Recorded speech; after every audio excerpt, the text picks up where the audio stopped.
To start with a word of prayer and then the Pledge of Allegiance. Then we're going to let our host, the person who has put on this forum, is going to come and welcome us, and then I will come back and give you the rule of engagement. Let us pray. Gracious Father, how we thank you, praise, glorify, magnify, and lift your name.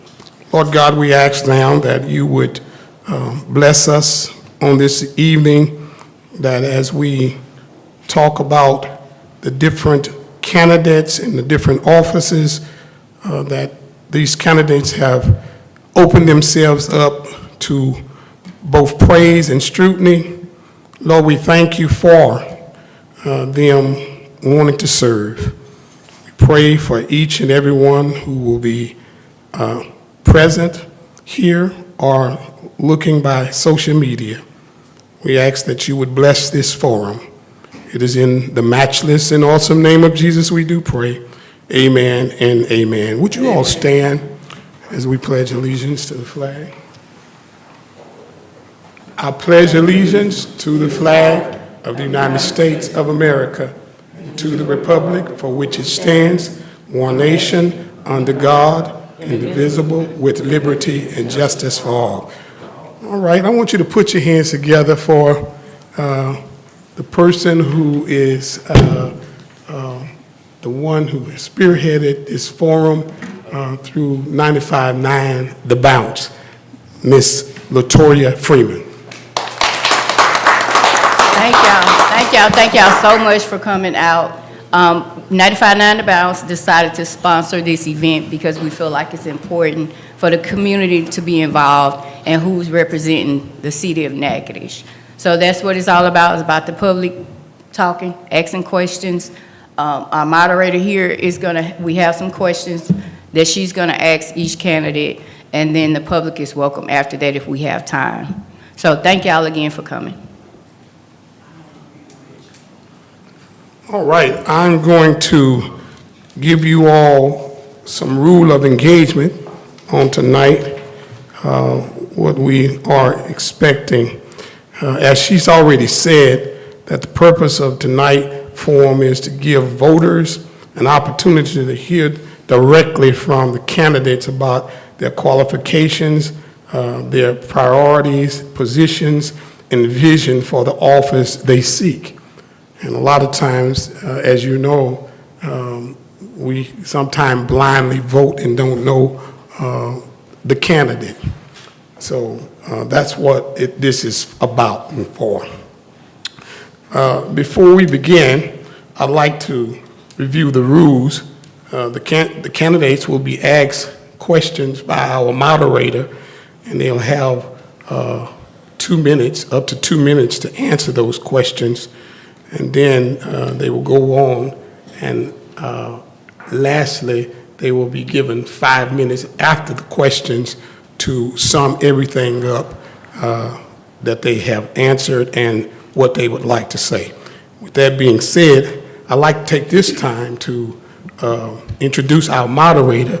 Our moderator is well known in this city and around, and she's my friend. She is a G lady from Grambling State University. She is a longtime educator, and we just thought that her voice would be the one who carry us through this forum, and that is none other than Miss Gwen Auntie Hardison Davis.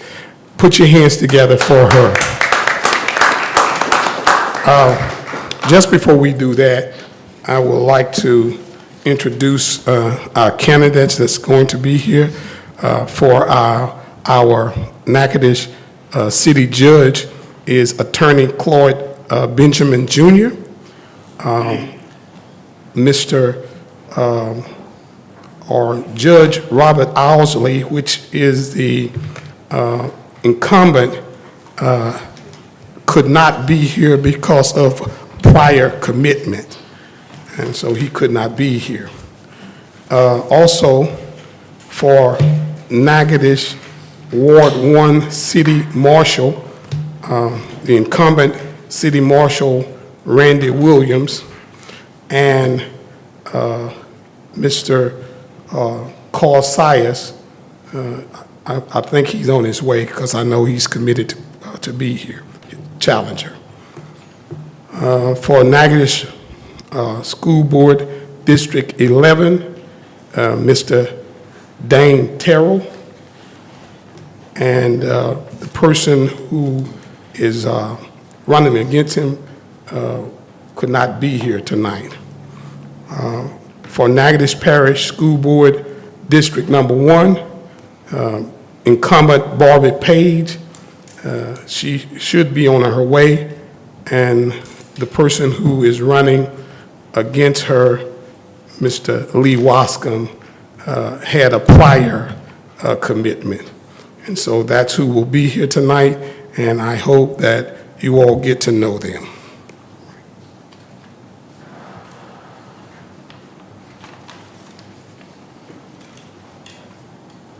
We're turning it over to the moderator at this time. Thank you very much. It is my pleasure to serve this evening. The first person, or the first candidate, can you hear me okay? The first candidate is Mr. Incumbent Randy Williams. And of course, the challenger is Carl Sias. You come here and stay right here. A little bit about me. Randy Williams. I served 30 years with the Natchitoches Police Department before coming to the City Marshal's office. I worked for Alton 13 years before part-time while I was a city police. Alton was a good man.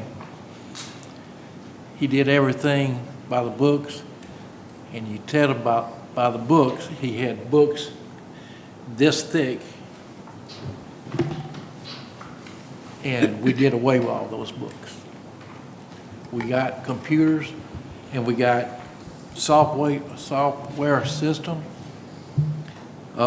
We upgraded that, and everything now is all by, when a person comes in and pays, they get a receipt.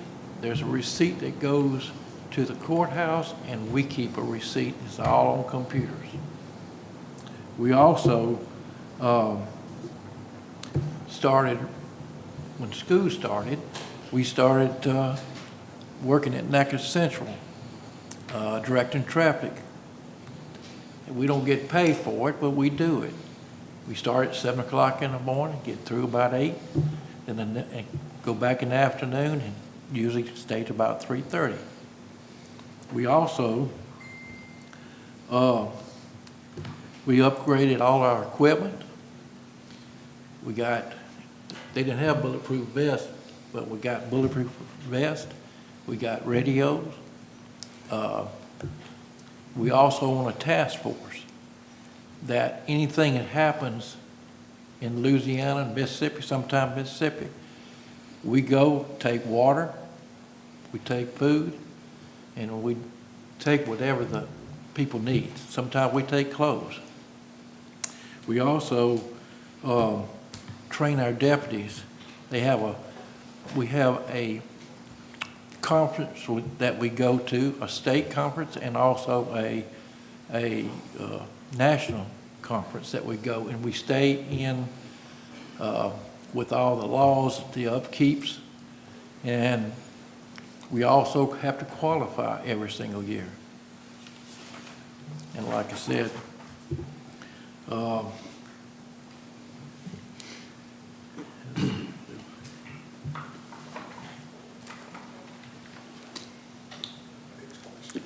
also on our warrants that we have, we know people don't have the money. We're not the one that cause them to get this, and they go to court, and whatever the DA and the judge decides, then we have to do it. Now, we don't put them in jail. we believe in working with them. I have a chief deputy back here that probably does 90 warrants a month. And he has never put one in jail because he couldn't pay.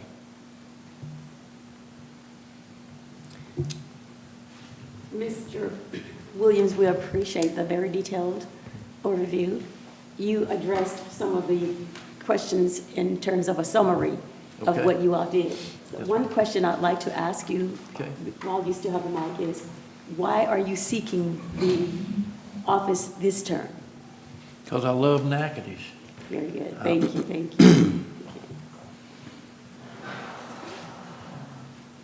In terms of record and accomplishments, you have served as city marshal since 2015. I think you summarized some of those experiences as well. However, what do you consider your top accomplishments during your time in office? And what unfinished priorities would you like to complete during another term? Top accomplishments, Yes. and what would you like to complete it during another term? I like to stay in this position till the good Lord takes me. And, or as long as my health is good. My health is really good. And there's more things that we have looked for, we getting ready to do. We haven't done it yet, but there are things that is planned. And also, we're trying to have a program, and we talked to the judge and about the juveniles and the people that can't afford the fines, are trying about letting them do some kind of work and don't have to reach in their pocket. Thank you. Yeah. We have our space for the challenger. I don't think he's here yet, Mr. Sides. Yeah. Carl's not here. He's not coming. This question will be for both of you when he does come. Okay. It's civil process and court orders. Serving civil process subpoenas, notices, and executing court-ordered seizures and sales are important responsibilities of the marshal's office. That's great. What specific steps would you take to improve the efficiency, accuracy, timeliness, and professionalism of these services? Yeah. I think we already professional doing it. We're not mean when we do it. Like I said, it's paperwork that we serve for the court system. And I have a deputy that does nothing but garnishments. And I have a deputy that does the warrants, and plus he helps, well, he serves a lot of the papers. I also serve the papers. And so as long as whatever the judge tells us we need to do, we do. Thank you. Yep. Next question. Evictions can be high stress Oh, man. and confrontational. Describe your approach to executing warrants of possession while balancing the legal rights of property owners, the dignity and safety of tenants, and the safety of your deputies. Well, for every warrant, for every eviction, we have a certain day. Of course, they have a court date. We have court dates on Wednesdays at 9 o'clock for all the evictions. And they have a day that they have to be out. And when we get the writ, then we'll meet the landlord to that location. And we're not mean to them. If they start trying to get the stuff out, we work with them. If the landlord says, hey, can we give them another date? That's fine. Because it's hard on a lot of people. And like I said, eviction is hard, but when you don't pay the rent, that's nothing. It's already been said by the judge. Thank you. Yes, ma'am.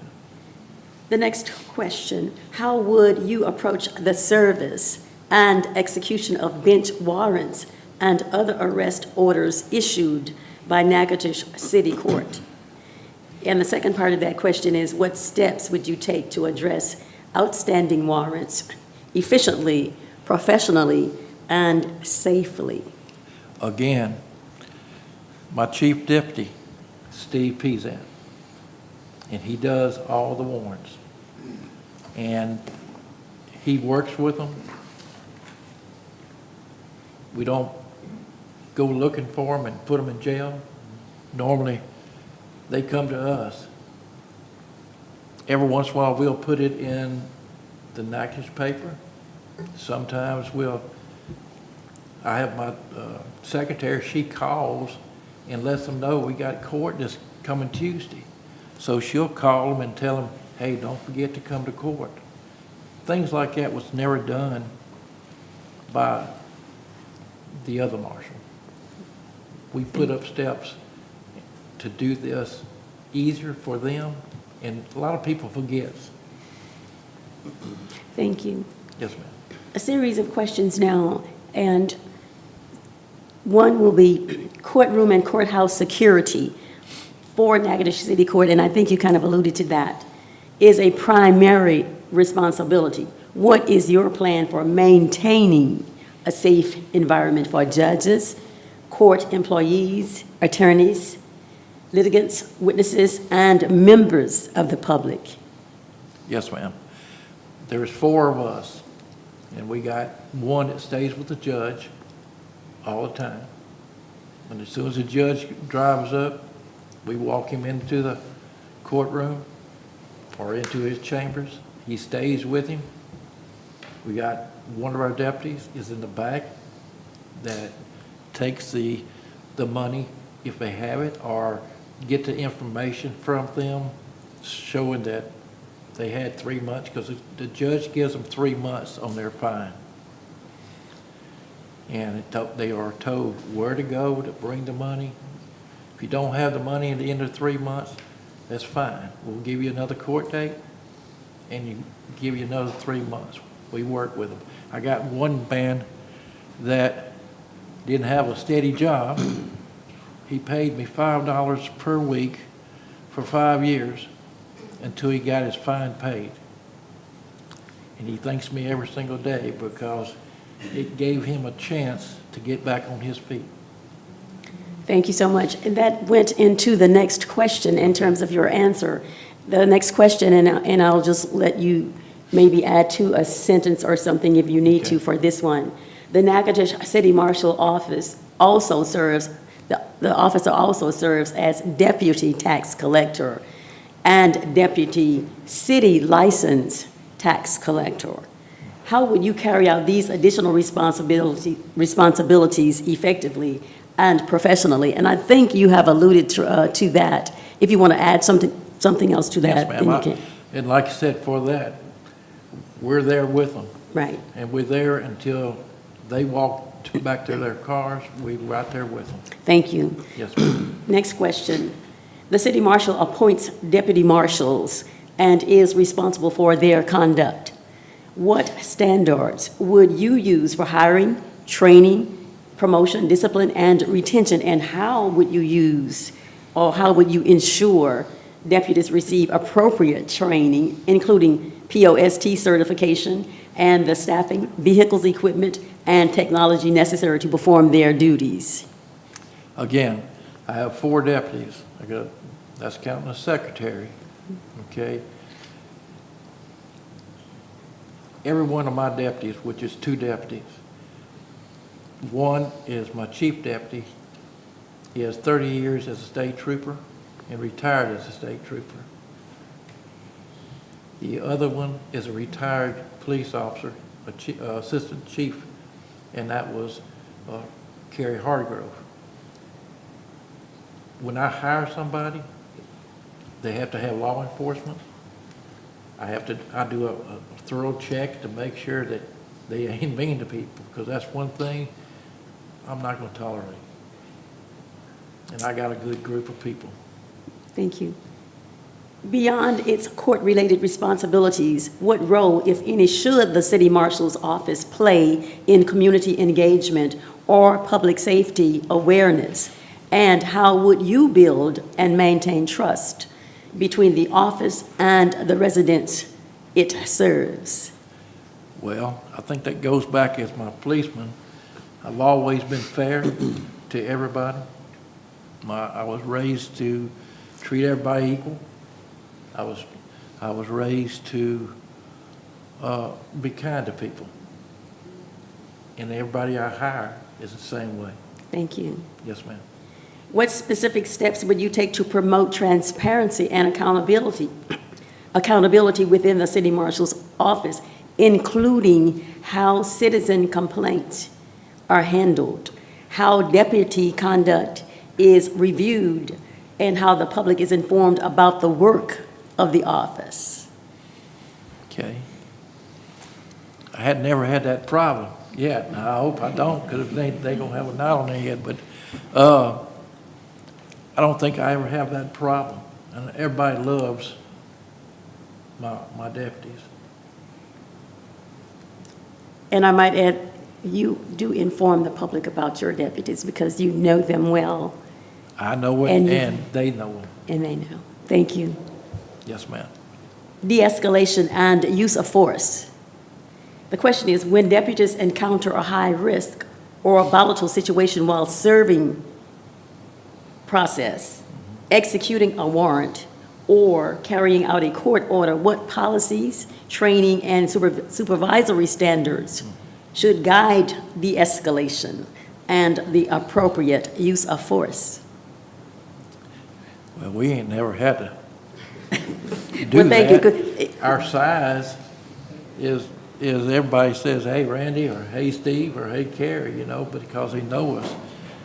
Like I said, most people that has warrants, they come in and sit at Steve's desk, and they talk. It's, you know, because and he works with them, and that's the thing. We have never had a incident at all, that I can remember. Thank you. Yes, ma'am. Looking 6 years ahead, what specific and measurable improvements should citizens of Natchitoches and Ward 1 expect to see in the city marshal's office under your leadership? They can come by anytime. We are open from 8 o'clock to 4:30 every day. They can call us. Our number's on the door or on the window. And if they have a problem, they can just call us. I see people out there that I have had, they have called me, and we took care of it. So it's not a problem. I think we did a pretty good job this last 11 and a half years, that we're going to keep on doing what we're doing if we win. Thank you, and that leads into the last question. Okay. What is the most important thing voters should know about your qualifications, leadership, style, and vision for the city marshal's office, and why should they choose you to serve as Natchitoches Ward 1 City Marshal? And I do think you've answered this in part all the way through, Yes, but ma'am. if you have something to add, please do at this time. Like I said, 30 years of police department, 11 3/4 of a city marshal, and I love Natchitoches, and I get along with everybody. I don't think I have an enemy, even though I pray at nighttime to pray for all my friends and all my enemies. I tell the Lord I don't think I have an enemy, but just, you know, but I enjoy this job. I enjoy working with people, and I got people that loves working with people. And like I said, we do everything for the court system. The judge, if he wants us to do something, like go serve summonses, we had a bunch of summers to do today, and I went back to this house 5 times and put my little hangers on it and said, please call me, and they called me. The boy don't live there no more. But she said, I'll get him to call you. He did, he called me, and we took care of it. Because like I said, we're here to help them. We do everything we can to make sure they come to court. We don't want to see them get a warrant. That's the last thing we want to see. So, that answers. Thank you. And that, your closing statement, you have 5 minutes to do that, but if you'd like to be shorter, that's fine, because you've covered a lot already. But you are welcome to use this additional time for a closing statement. I think I'm all right. Like I said, I love the people of Natchitoches, and I love my job, and I got good deputies, and never had a complaint that I know of. And just ask for your vote. Thank y'all. Thank you so much, Mr. Incumbent Randy Williams. We appreciate you, sir.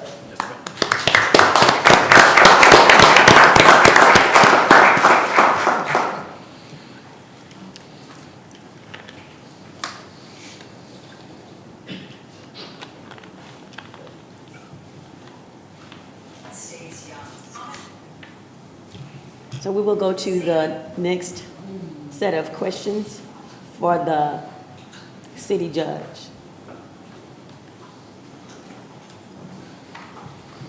The first thing we want the candidate to do is to please introduce yourself, explain why you are running for Natchitoches city judge, and identify the major priorities of your campaign. Good evening, Natchitoches. Good evening. I would not want to be any other place.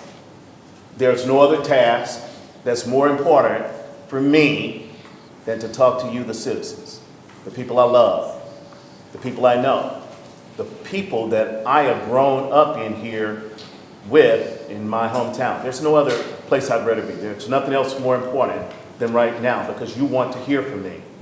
So it's simple. I have about 5 things that I'd like to talk to you about. And this is my vision with my campaign. Our campaign's vision is simply that we need to be prepared to move our city forward with our young generation, with our youth. We need to be prepared to take the mantle and make sure they're prepared, and to make sure that we can move them forward. So, the marshal hit upon something that's dear to me and to our campaign. We want to have a warrant resolution day. What is this? This is an opportunity for people who might have old warrants for nonviolent crimes or for misdemeanor traffic. And they want to get that straight, but they don't want to be strapped with layers of delinquent fees for not having taken care of this. We want a day of reset. And when I'm elected judge, that's one of the first things I think I'm going to do. We're going to have a reset. I'm going to work with the partners in the judicial system to craft an opportunity to have a reset. What is that going to do? It's going to help the judge's office, because we're going to get some cases closed. It's going to help the district attorney, because they're going to get some cases closed. It's going to help the marshal's service, because they're going to be able to resolve those old cases that have been lying dormant because people didn't have the money to come to court and deal with them. Now, we're not saying we're going to forgive all of them for the transgression. That will be looked at, certainly, with the players. But we won't strap along those delinquent fees. That's a real savings for someone who has found themselves in a situation. Second thing,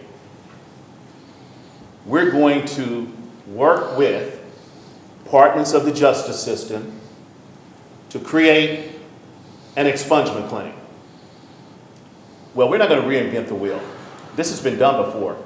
About 3 years ago, myself, along with others, and I see a couple of you here, we contacted Southern University. Southern University brought an expungement clinic here to Natchitoches and helped a number of people cleanse their records. Ladies and gentlemen, it's simple. If a person is entitled to an expungement and we can make it available to them and conducive for them, that's going to help us because they're going to be able to go back to work. They're going to be able to move forward with their life. And that works for the whole city. Ward 1 gets a blessing out of that opportunity to help someone who deserves it by law. Okay, I found this on the web. For what one get a blessing out of it? I think that was Siri. Amen, it is. Marshall, I'll gladly fall in that story with Siri, y'all. We've all had it happen. So, we also are proposing conflict resolution.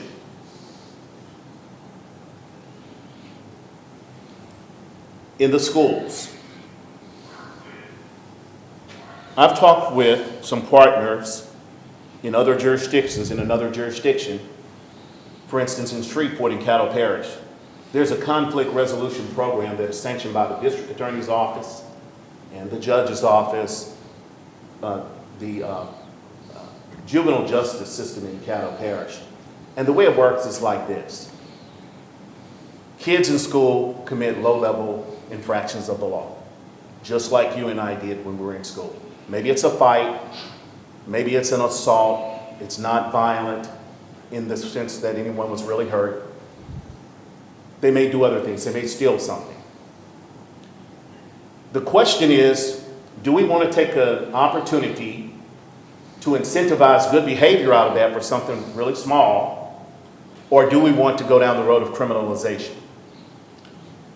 I'm going to pause here and tell you about the road of criminalization. The chief of police, I've spoken to him. They have, for the city of Natchitoches, 4 beds available for incarcerating juveniles.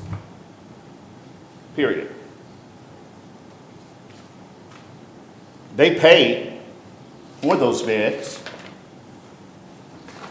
approximately, they're going to pay about $300 per bed starting in September. So you ask yourself, just do some math. Maybe an ounce of prevention here is well worth it. What are we going to do? We're going to incentivize a good behavior with kids for things that we probably all agree are minor and that there does not need to be some incarceration for. We're not going to criminalize them. You know, every time a kid comes in court, that's probably not a good experience. And it's certainly not something they want to get accustomed to or immune to. Oh, I've been to court before, it's no big deal. We know where that leads.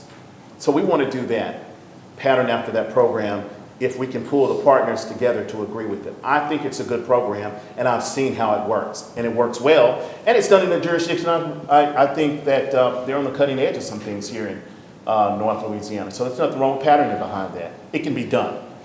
There's minimal cost involved. So most of these things don't really cost, they cost time and effort and caring and wanting to participate. And I assure you that's what I'm going to want to do.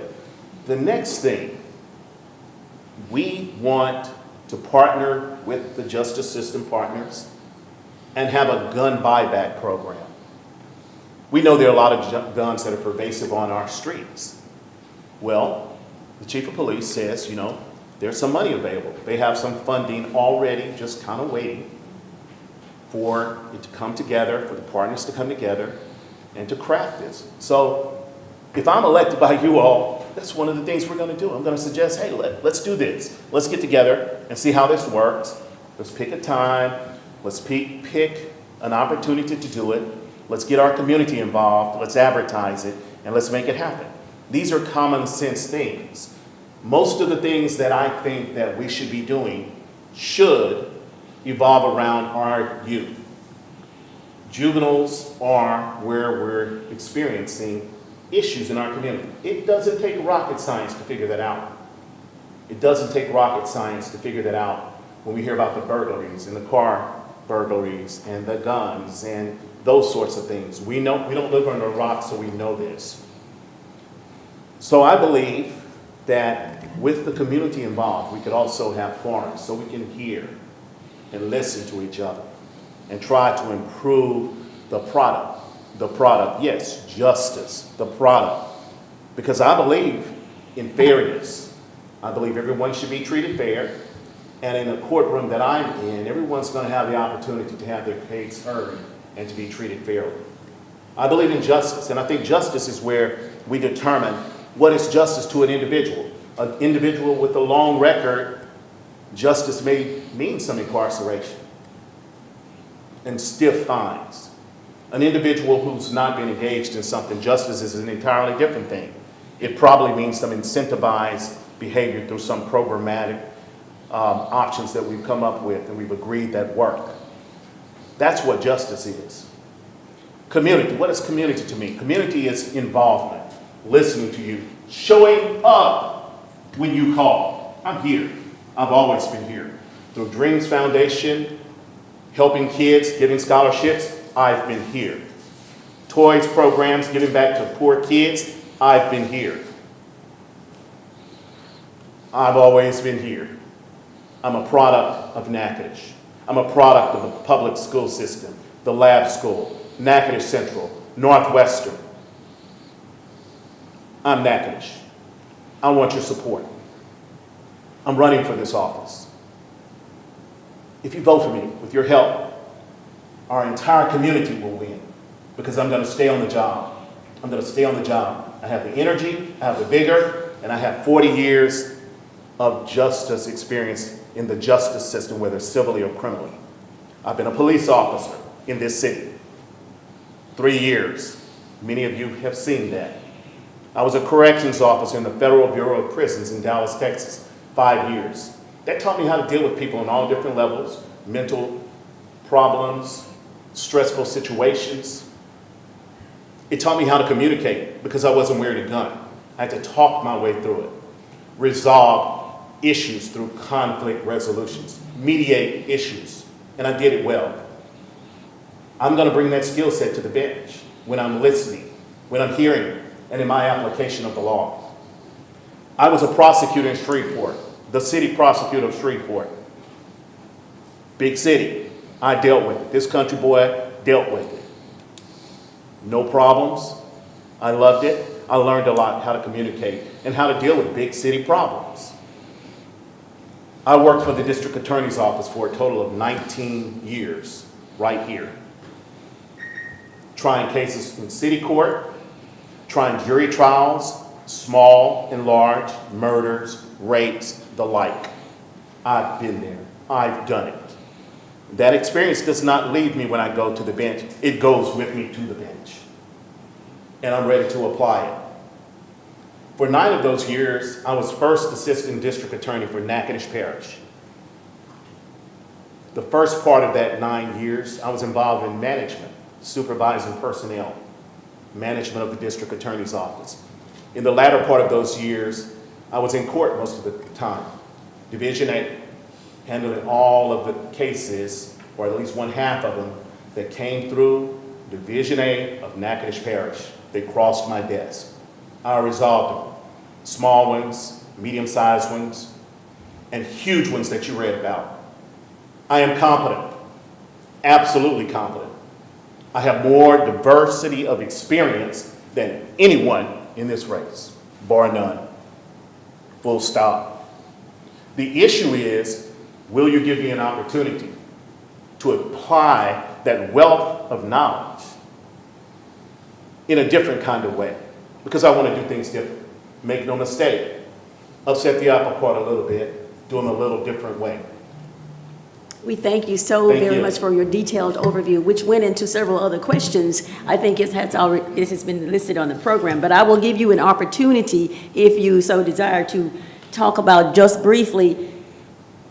The question is, what qualifications, professional experience, and community involvement have prepared you to serve as judge? You've answered that.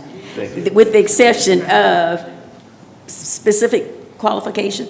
And the next question is, which you've alluded to and answered also, it says, what is your judicial philosophy when it comes to balancing accountability, appropriate punishment, rehabilitation, and opportunities for individuals to avoid returning to the court system? And you answer that. So if there's one thing that maybe we'd like to hear very specifically and briefly, your qualifications.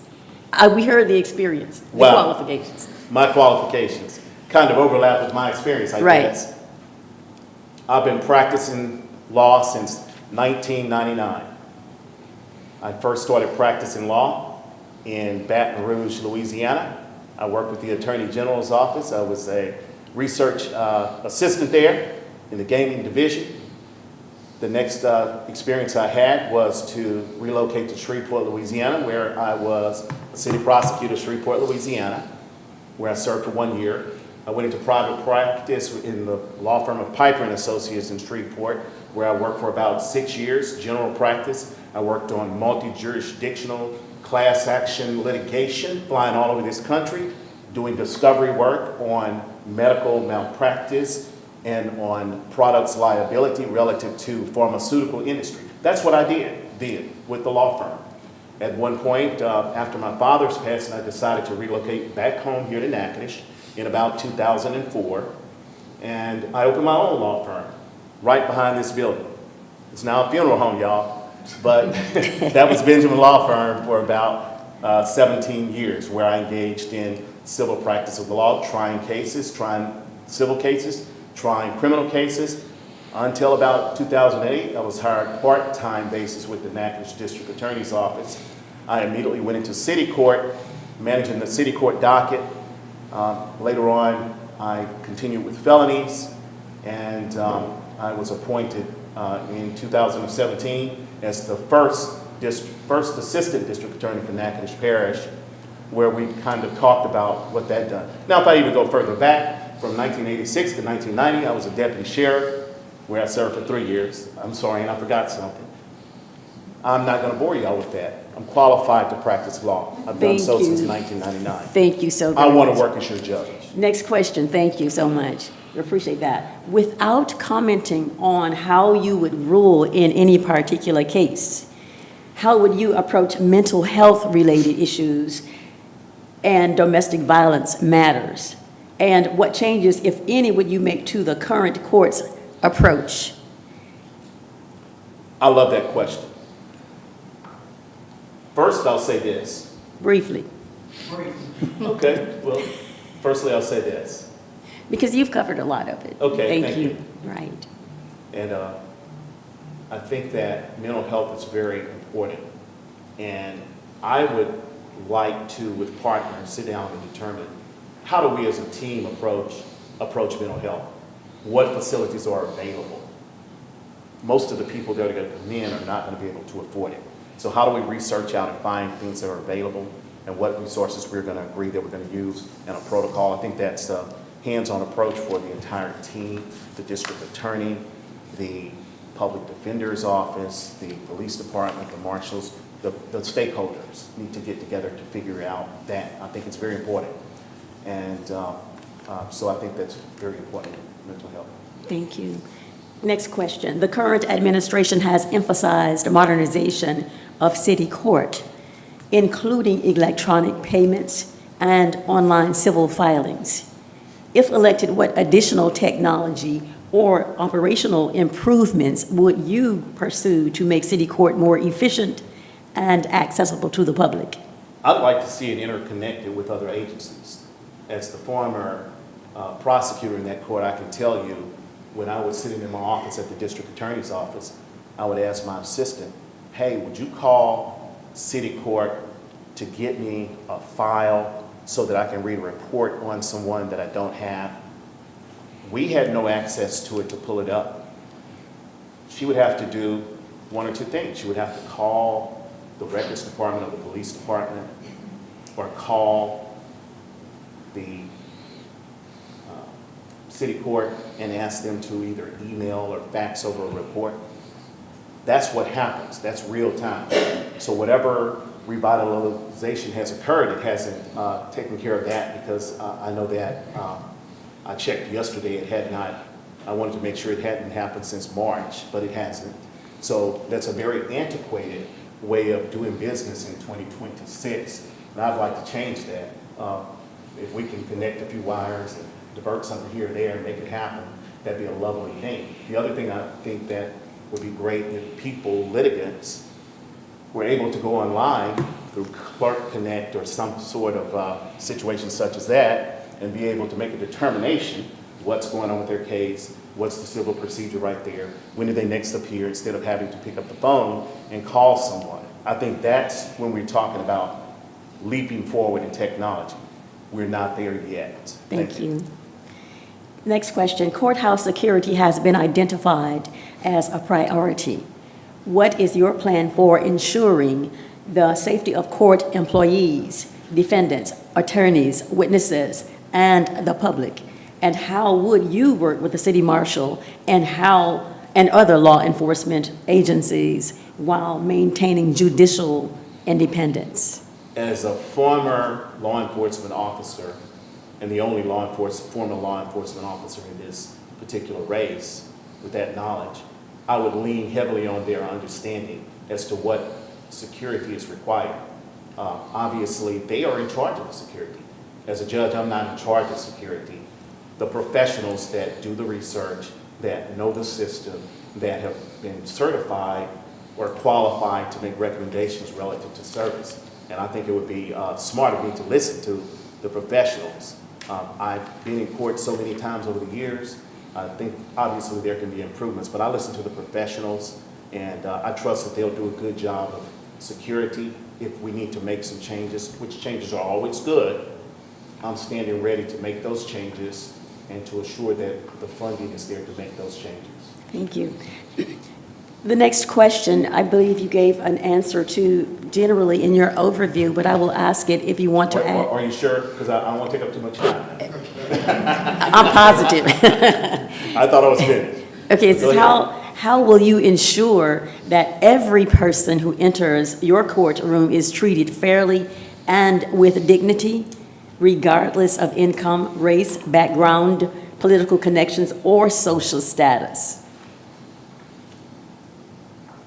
Ms. Hardison, I grew up on Jackson Square. Across the track, down Amulet Street. If anybody knows how to treat somebody, I know how to treat somebody. From a person who's seen poverty, who's seen the realness of the streets, who's been elevated by God to enjoy some of life, I think I have a simple knowledge of how to treat people on whatever level they have. I have kinfolks, cousins, uncles, aunts, people from every different level of society. That's the makeup of my family. That's the makeup of my community. Everybody I touch, I try to treat them with the same dignity that my mother and father demanded. So there's but no question about my ability to treat people right. That's who I am. If I can't treat you right, then I have no reason to be walking around or be here. And over the years, it was my policy to go out of my way, to bend my back sometime, to go out of my way to treat people fairly, to give them a second chance when necessary, because we all have had second chances, and we all need to be treated with dignity. And the man that I stand before you, I have enough experience at this young 60 years of my life to know how to treat somebody right.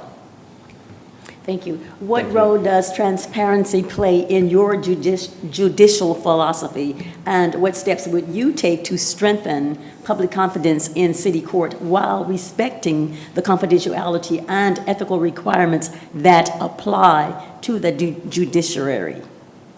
When we receive public records requests pursuant to statute, we're going to acquiesce to that. We're going to release the information, bar none. If it's releasable, we're going to research and do that. That's the right thing to do. Obviously, with respect to cases, I have a lot of experience in that. We don't talk about cases. I don't talk about cases. I forget about cases. I walk out the door and I forget what happened. So I never have to think about it anymore. With respect to transparency, whatever the requirements are of the legislative auditor, we're going to comport to that with respect to the transparency that's required. We're going to comport with that with respect to whatever is required under public records.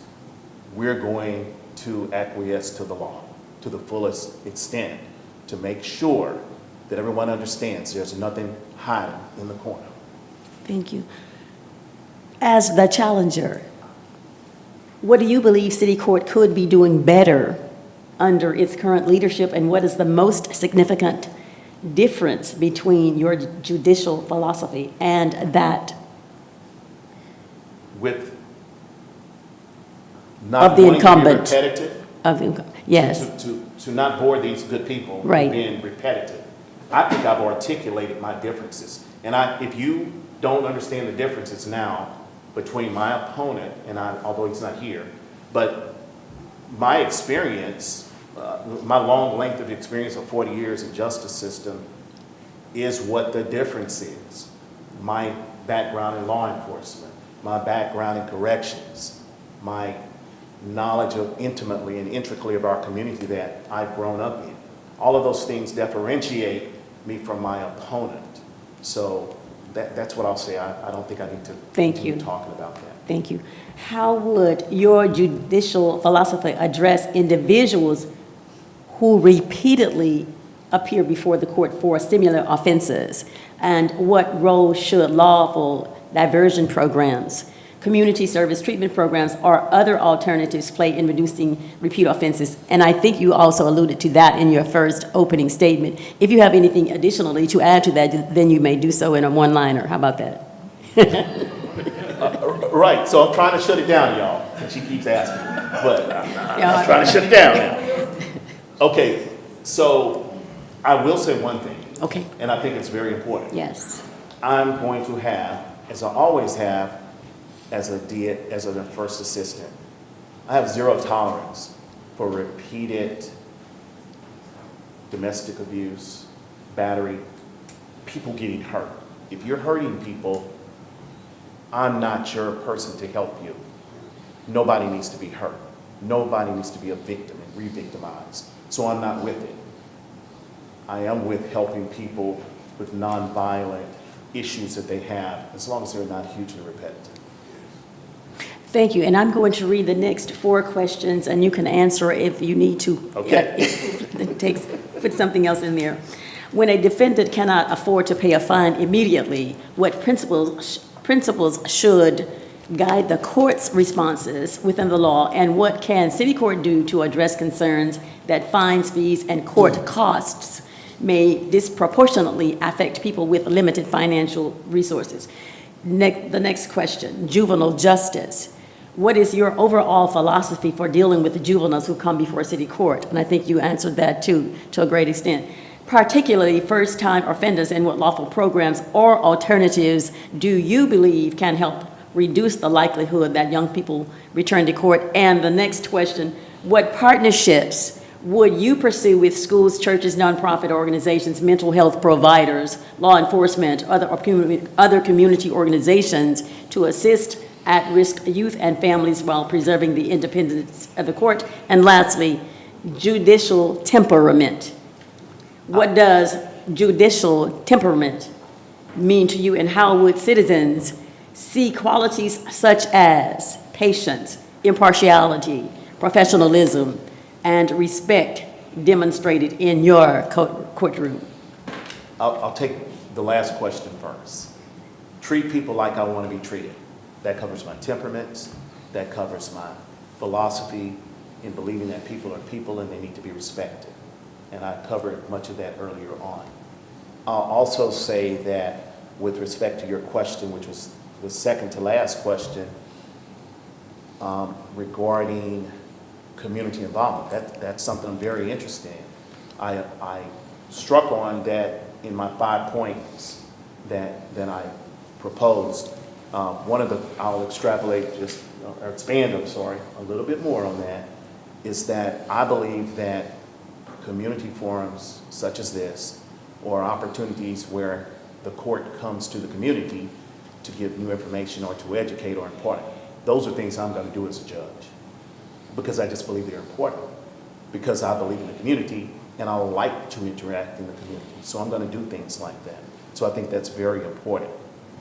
So I also believe that the community will be very important in a team court situation, because if you understand how team court works, community volunteers also, after being prepped and after being educated on how the process works, they act as volunteers. Obviously, it goes without saying that we have a friend in our clergy and men need to come to the call. And I'm the guy to say that I'm willing to tell men and say, men, let's get together and let's do something with these young folks, these young men who are out in the streets doing whatever. Let's mentor them. Let's help that. And if I'm in that position, then I have some ability to reach people that I wouldn't otherwise reach. And we could do some of those things. So I think that's very important. Thank you. And the last two, which will include a closing question. What is one policy, program, or practice of the current city court administration that you believe is working and would continue? And what is one that you would change or improve if elected? And then your closing question is, what distinguishes you from the incumbent? And why should the citizens of Natchitoches choose you to serve as their next city judge? I think that my opponent, Mr. Owsley, is a nice man, very gracious. So I don't think that he disrespects anyone in the courtroom. I've been in the courtroom, so I'm going to give him his credit there. I have a different philosophy in terms of how the court should move forward 2026 and beyond. I think that we do a restructuring and do things differently, to do just what I said, to work with our young folks a lot more and to work closely at building community bonds. That's my difference of how it runs. And that's a big difference if you've listened to some of the things that I think that the court would, under my leadership, would partner with others to try to do. That's a huge goal. So that's what I think about it. And your closing statement, what distinguishes you from the incumbent and why? And I think you have said this, but if you have anything else to add to this, you may do so. Look, I'll simply say that.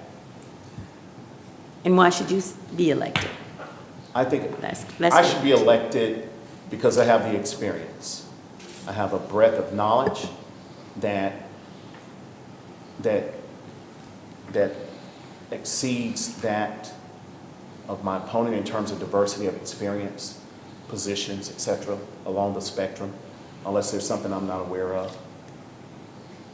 And all of that experience together has given me the ability to fly above at 50,000 feet and look over from different perspectives and see what can be done from the different knowledge bases that I have had over the years in different positions to make it a better court system, and to make it a better court system that's accountable to the community, where the community feels comfortable with approaching the court and that they know me and that they know that I'm going to be hands-on in trying to help move the court forward.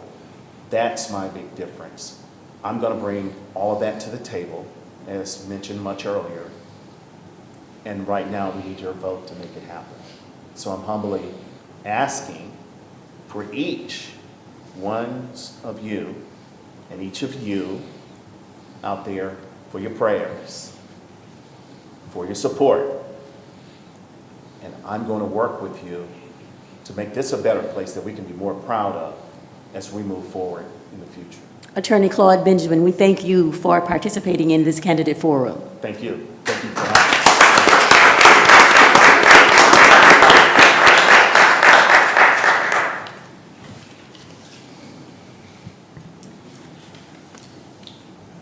Our next candidate will be from the Natchitoches Parish School Board. There will be a Natchitoches Parish School Board candidate forum at this time. We have, to my left, Mr. Dane Terrell. Mr. Terrell, would you, sir, give us an introduction of yourself, introduce yourself, explain why you are running, for the Natchitoches Parish School Board seat and tell voters what personal, professional, or community experiences have prepared you to serve. Thank you, Ms. Hardison.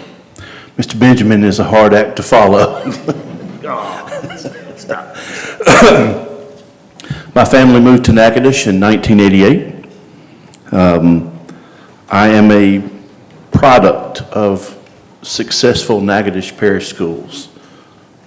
Weaver Elementary, East Natchitoches, NJH, Natchitoches Central, and later on Northwestern State University. When I graduated from Northwestern, I entered the private sector as a business person. That's what I've done for the last 29 years. I'm a serving member of First Baptist Church in Natchitoches. I'm the president of Make a Smile Happen. It's a nonprofit here in Natchitoches that donates to local events and needs of our community. I'm currently the manager of Ivan Smith Furniture and Ashley Outlet in Natchitoches. And starting this Thursday, I will be the voice of Natchitoches Central football. Go Chiefs.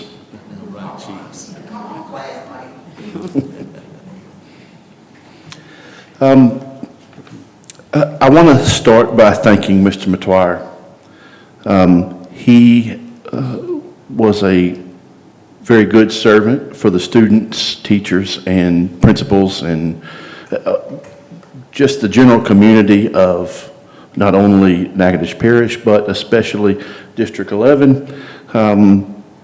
If he was going to run this year, I probably wouldn't be here. But because of term limits, he's not able to run. But I want to thank him for not just years, but decades of service to the children and parents of Natchitoches. I am a humble servant,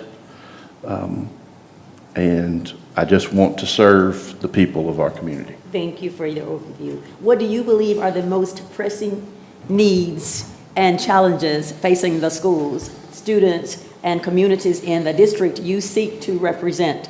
And what specific actions would you take to address them? One of the hardest things that I've had to face as a business person is letting a good person go.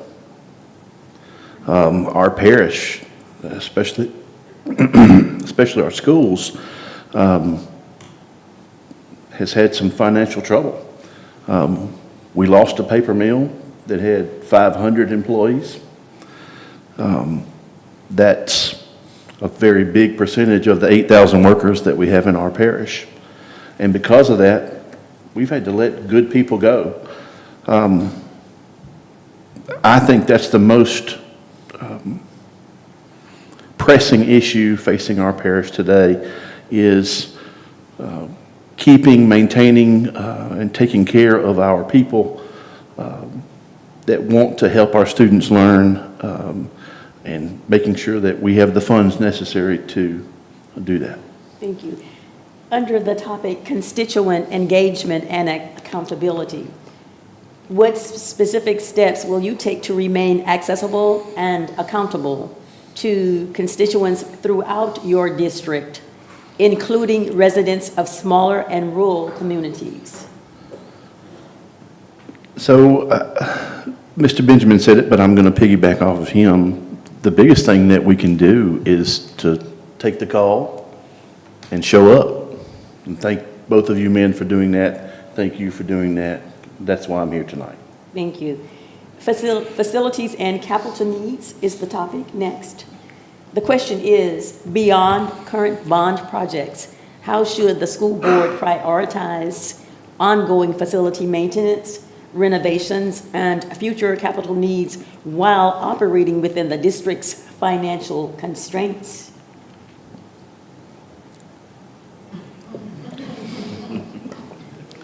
So, I'm not going to say anything that most everyone doesn't know, but unfortunately, our parish has had to close schools very recently.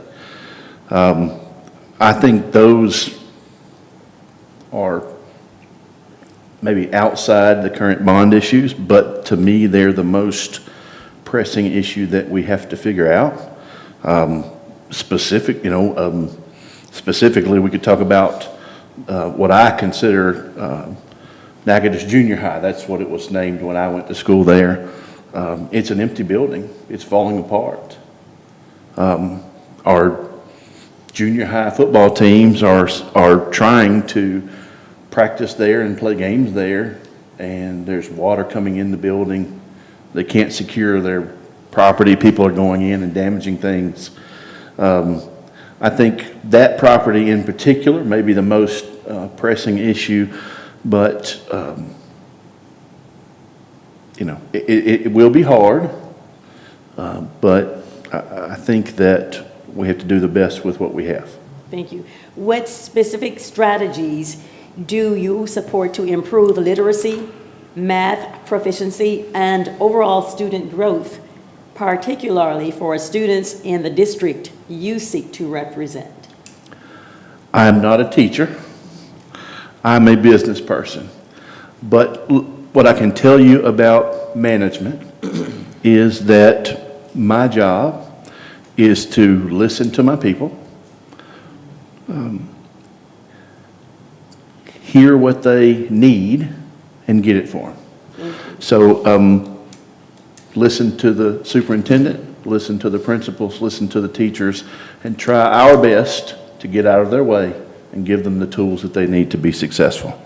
And I'll give you an opportunity to address question 6 if you choose to do so, because I think you've alluded to this. How should the school board measure student and school success beyond standardized test scores, including graduation rates, career and college readiness, special education outcomes, attendance, and other measures? I think that all of the people in our school system deserve praise, because I think by any metric that you've listed or those that you haven't, they've been successful in making our school system better. As far as growth, I don't think any other parish in Louisiana can compare to what they've done.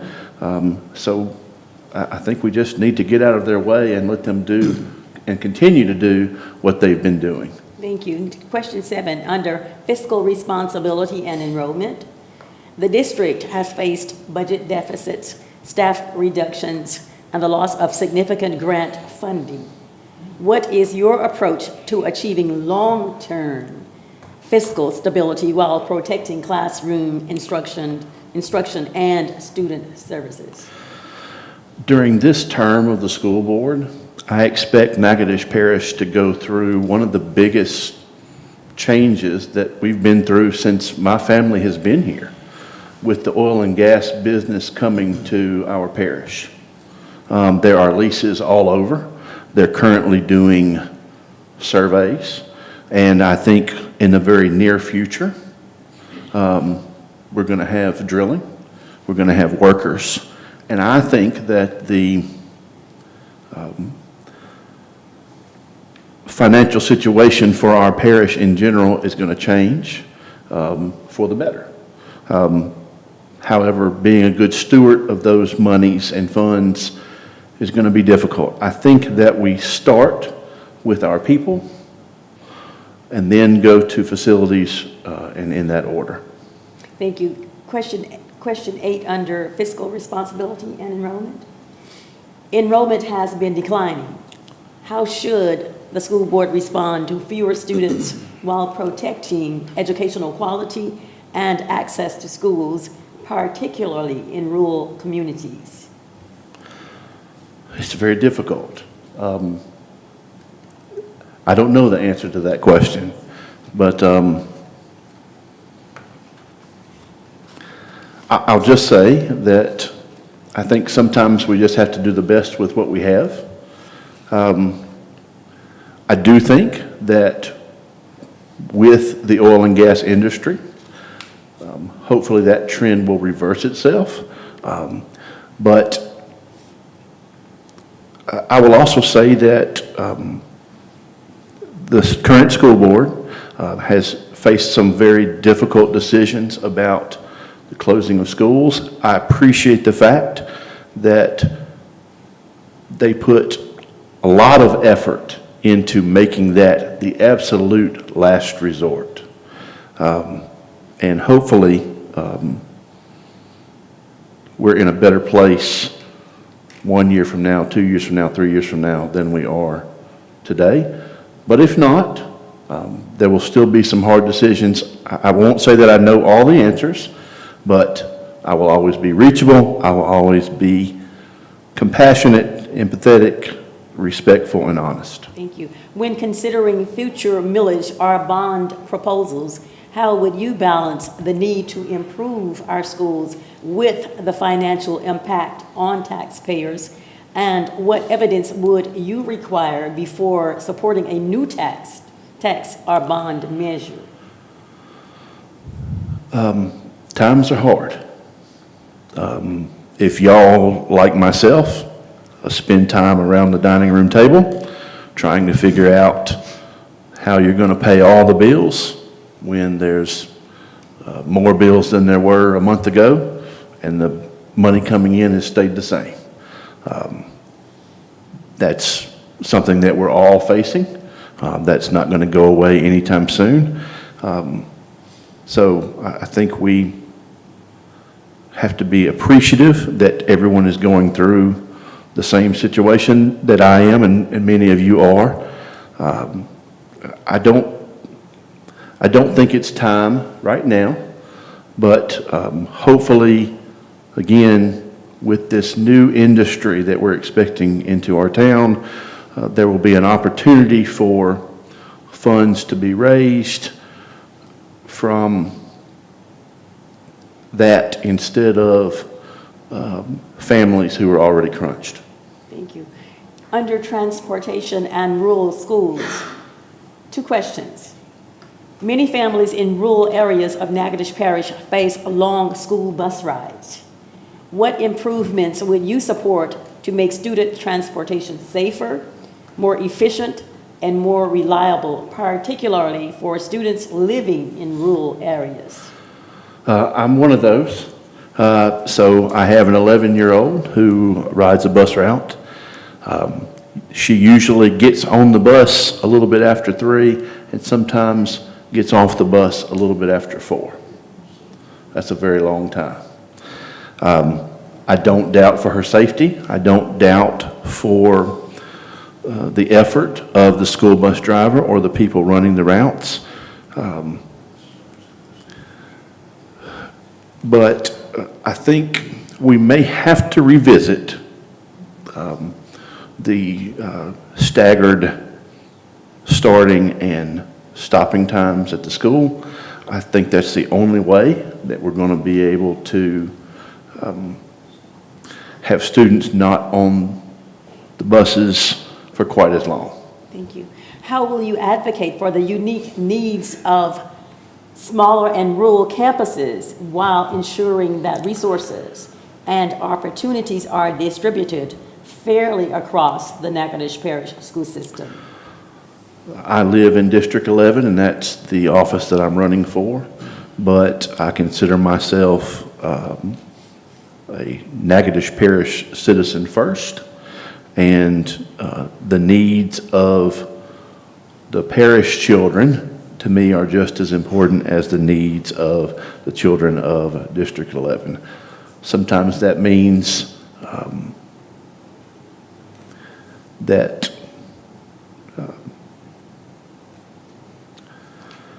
we have to focus our efforts and our finances where the needs arise. Some districts have more funds available than others. Some districts don't. As much as we can, we have to find a balance to give, again, the principals, the teachers, and the students what they need. Thank you. The school board recently rejected staggered start times. What is your view on school schedules and instructional time? And how should the board consider the impact? Excuse me. If the current board has a problem, I think it's with communication.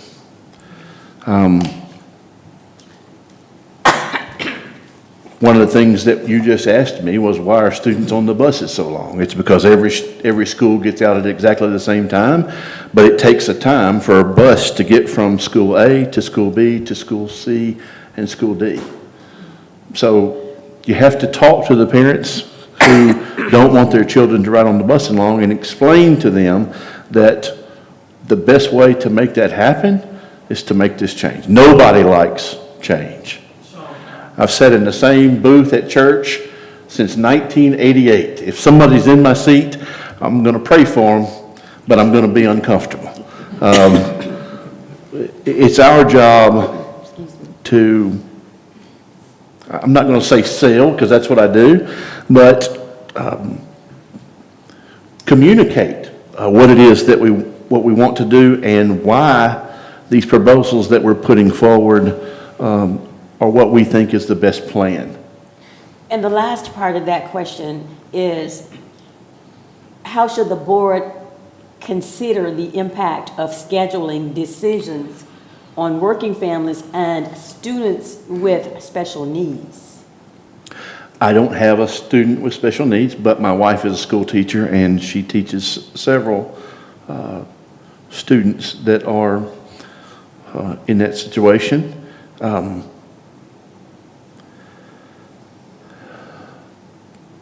I'm just going to say that in general, I think the principals and the teachers know what they need, and we just need to listen and try to provide it. But in particular, about the staggered start. In our parish, where students are traveling from one district to another or from one school to another on a daily basis, I think that we have to figure out a different way to do things, or it's just gonna stay the same. Thank you. What is your philosophy on student discipline, cell phone policies, and campus safety, and what role should the school board play in ensuring schools provide safe and productive learning environments? I will say that my thoughts on cell phones have changed a little bit. I use mine as a tool every day, but maybe it's also a crutch. Maybe it's also a handcuff. After listening to the teachers and the principals talk about it, I think that our state legislature, they don't always do right, but I think when it comes to this, I think they have, with maybe one exception. I don't think phones belong in the classroom.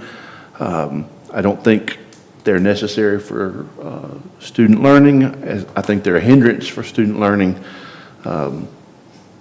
Perhaps we could make an exception for students that are traveling on those very long bus routes, and that's maybe something that they can reconsider. But for the most part, I think the school board just needs to stay out of the way. I'm not one for rules for the sake of rules, and if we can get the teachers what they need and stay out of the way, I think that's our biggest job. And if you have anything to add to this question, which I think you have alluded to the answer, how should the district support students with behavioral or mental health challenges while also maintaining safe, orderly classrooms where teachers can teach and students can learn? If you have anything. Well, I don't want the alternative school to be a place where we hide children that have needs. I think the biggest thing that Natchitoches Parish needs to do, and I think we're doing it, but I think we can do more, is this world needs skilled workers.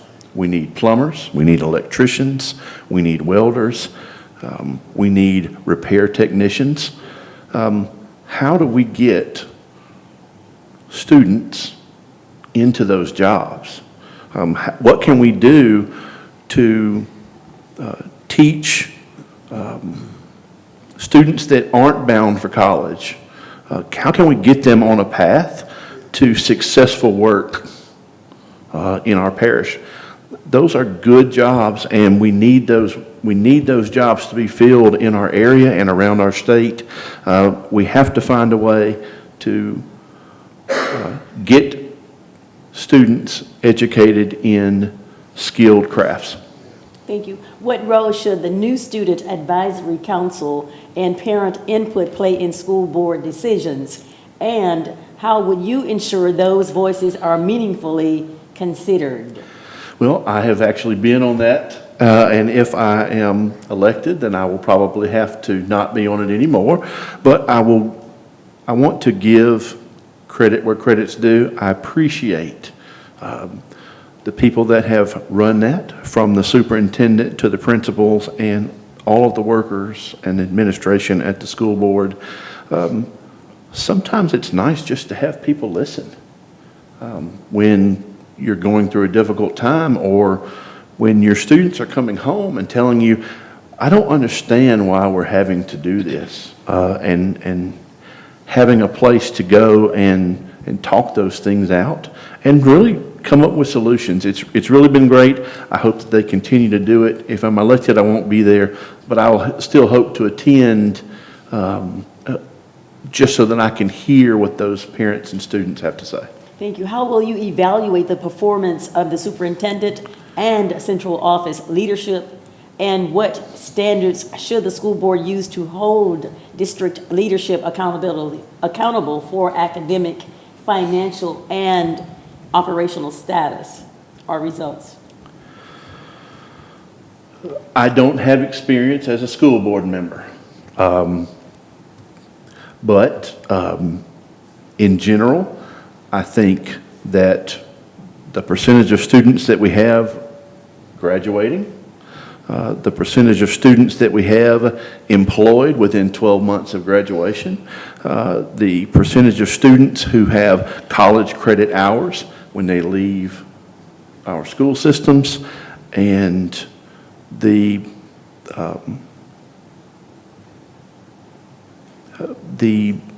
financial fortitude of our schools, our district and districts, and our entire system.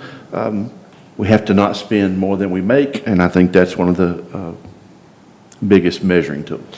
Which could very well serve as the answer to the next question, and if you'd like to add more to it, then you may do so. What is your approach to teacher and staff retention, compensation, and professional development, given the district's current budget realities? It's very difficult. My wife is a school teacher. She does not teach in Natchitoches Parish. She teaches in Red River Parish. Let me tell you why. The starting tax bonuses for teachers. This is a first-year teacher.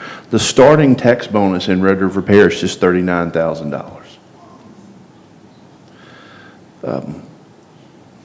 It's very difficult to keep good people here when they can drive 30 minutes and make twice as much. I am hopeful that this new industry coming to town will help us correct that. There is a reason that they're able to do what they do there, and I think that it's a very high likelihood that soon we will be able to do that.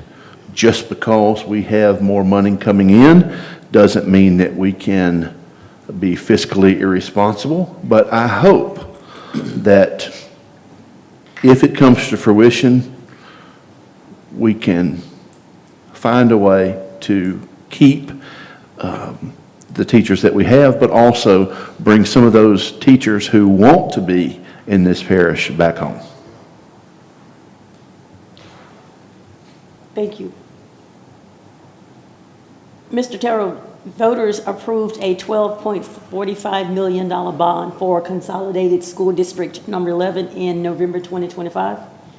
As a District 11 school board member, what specific steps would you take to ensure those taxpayer-funded projects are completed on time, stay within budget, and result in measurable improvements for students, teachers, and the schools they serve? I'll give you an example. I have one son and 3 daughters. My son is a recent graduate. My oldest daughter is a recent graduate. But while they were at Natchitoches Central, some of those funds were spent. We had a new improvement of J.D. Garrett Field. Both of my daughters are softball players. We've had new facilities there. It was very difficult because most of those projects happened during COVID. They ran long, they ran over, and there were some jobs where the contractors left and just didn't come back. We have to make sure that we're getting what we pay for. We have to make sure that we're holding contractors accountable for what they tell us they're going to do and what they actually do. And at the same time, we have to make sure that we're responsible with our planning and our budgeting. I don't ever want to let good people go. I don't want to have to clean up buildings that have roofs falling off and water pouring in. So hopefully we can put that money where it needs to be going forward. Thank you. Would you like to make a closing statement at this time? Or I can ask you a couple more questions and. I appreciate that. If you want to ask me the questions, I'll do my best to answer them. But I think it's probably best if you just let me say a few things and then let that be my closing statement, if that's okay with you. Certainly.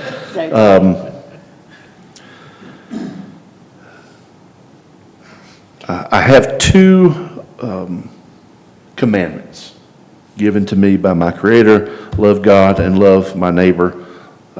That's what I want to bring to the school board. I can promise you this: I don't have every answer, but I will always be reachable. If you know where to find me, I will be there. If you don't know where to find me, I promise you this: I'm reachable by cell phone. I'm reachable by email. I will listen. If I don't know the answer, I will try my best to work with you to find it. I want to stay out of the way of the superintendent and the principals and the teachers. I want to let them teach, and I want to be a manager and a provider for their needs. I think too many times in this day and age, our leadership misses 4 main things: compassion, empathy, respect, and honesty. And I can only tell you that I will have those. Even though I don't know all the answers, I will always be there to listen. Mr. Dane Terrell, thank you for participating in this forum. Thank you for your questions. From District 11. Thank you.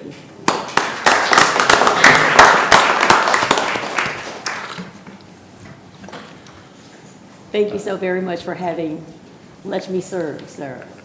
And you- Audience, I appreciate you. Thank you all. And you served well. I'm gonna give it up for, we're gonna have opportunity, 10 minutes, if there is any questions from the audience. Okay. Come on.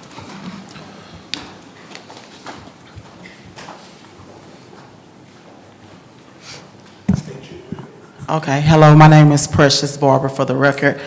First of all, I want to thank y'all for having courage to run. I wouldn't do it ever again, but thank y'all for having the courage to do it. First of all, Randy, I ain't got no questions for you right now. I ain't heard nothing from the public. You good on my end. I want to start with the school board. I have a question and then a statement. My first question is I hear you saying you want to stay out the way. First of all, please don't stay out the way. I need you to talk.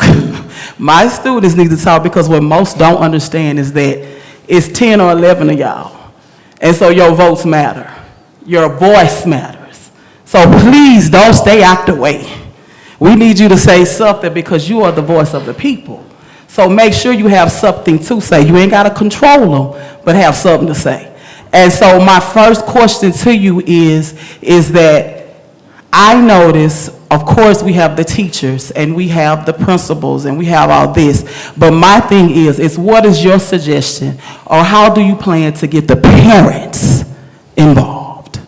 Because that's one of the biggest problems that we're having in school systems all across the country, is that the parents believe that the teachers and the principals are the babysitters. And we need them to get involved. So how do you suggest that you can get them involved? One of the questions that Ms. Hardison gave us was about the teacher involvement program that the school board has brought on. I think that's very good. One of the things that we do at my church is we have to give our members a list of places where they can serve. So I think maybe what Precious needs and maybe what the other members of the communities need and what the parents need is a list of opportunities to serve. I think the parents want to be involved when they can. If it's anything like me, they're working 2 jobs and sometimes it can be difficult. But we find time for the things that we love, and I know that we love our children. So maybe, again, what I think the school board needs to do is be an instrument of communication between our principals, teachers, and students, and our parents, and giving the parents a list of ways that they can serve. Okay. And then the only comment I have to you is that I ask, and you'll never have problems with Judge Precious B, is that you make righteous votes and not political votes. Too many times I've been in the room in the school board meetings. I haven't been in the past few years because I love Superintendent Eloy. I ain't even know all this stuff going on. Y'all giving it to me. But I just watched them, and I'm so proud of the changes that I have seen. I didn't know about all this other stuff. But when I used to go to school board meetings, my biggest thing was I didn't like the political votes. Just make the righteous votes even when it's hard, and you won't never have a problem from me. Okay, so next we're going to go over here to Mr. Benjamin. I thank you for wanting justice, and I thank you for wanting fairness. I thank you for all of those qualities. I thank you for the seasons you have served. I've known you for a very, very long time. And I stand here as a person. For me, I don't make a vote by party. I don't make a vote by color. I'm very bipartisan. And I will stick with any party that speaks up for people in poverty or impoverished people. I will vote for anyone who plans on doing that. And what I get from the community is, can we trust him? Because a lot of parents have lost children and they have not had justice. And they have not had people that were fighting for them. When meetings are called, parents go to these meetings, but they're not being felt heard. Because the parents, every time the mayor call a meeting or somebody will call a meeting, they gonna call me. I don't care if they're in Texas, I don't care where they're at, they gonna call me and let me know. And so what we have a concern of is how can you, because I'm gonna ask you that question in a minute, but how can you, I'm not gonna say promise, or try to attempt to get justice for these parents who are losing children by the numbers in the city of Natchitoches, and they are not feeling like they are being properly heard. They are not feeling like they are getting the cases in a timely manner. I had one parent who I was working with. She had to wait over a year before she had a court date. Then they had the court date on the day that her baby was murdered. And that was heartbreaking to me because that was insensitive to our court system. And so I'm wondering, what could you do, or is that any type of role that you can play in assisting parents who are losing their children in this parish to make sure that they get the proper justice? thank you for your courage to stand up there. Of course, I care about parents who lose family, who lose children. Of course I do. And of course I have the decency and the human empathy to let them know that I'm sorry for their loss. We've all had loss. That's never a good thing. Now, while I cannot address to you cases, while I cannot address to you what I could do relative to, I assume you're talking about murders, or you're not? Yes. Okay. The city court, Ward 1 jurisdiction, does not include any felonies. So murder would be outside of the course, outside of the scope, outside of what the Supreme Court has set aside. The jurisdiction of Ward 1 Natchitoches City Court is to adjudicate juvenile offenses with juveniles. Well, in some cases there are homicides that come through the court. However, the district attorney has the ability to take those cases and try those cases in district court, and that's likely what happens in a murder case as such. Likely, not 100%, but highly likely. So a city court has very little purview to adjudicate felonies. We don't. It's just not within the purview of the court. Having said that, if you listen to my proposals, many of them touched upon things that could be done long before we get to a point of talking about mothers losing children.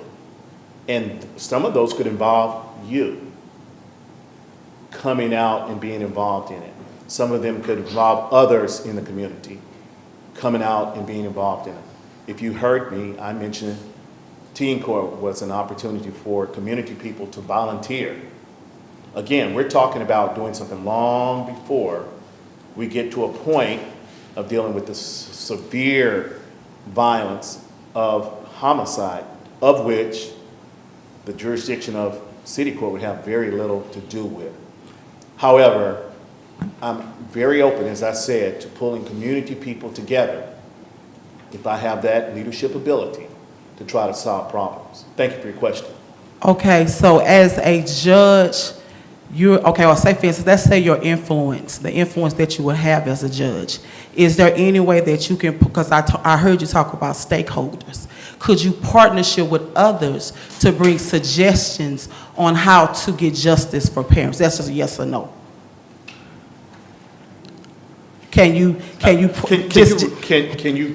like say for instance, if you're in a room with other judges and they're having a meeting, is there any way that you can make suggestions on how we can better assist those parents who have children that's been murdered? Again, as a judge, I'm strictly, if selected, you're held to accountability. I'm not going to comment on other extraneous subject matter, other things. You're there to do a job, strictly to do within that parameter, and I would hold that sacrosanct. In other words, that's what I'm going to do. I'm not going to step outside of that into a position of advocacy, because that's not what a judge does. You don't advocate for any group of society. You judiciously try to stand there and referee. That's the best way I can tell you. You referee and assure that the court goes in the right direction. I'm not an advocate. However, I believe in my community. And yes, of course, I would love to talk to people about general things. What can we do to make the community better? I'm going to do that if I'm elected. I'll do that. But I'm not going to venture into Mr. Billy Joe Harrington's turf and territory with respect to cases of which I have no legal authority to do so. He handles the jurisdiction for prosecution of homicides in Natchitoches Parish. He and his staff, police investigate. They turn the case over to Mr. Harrington.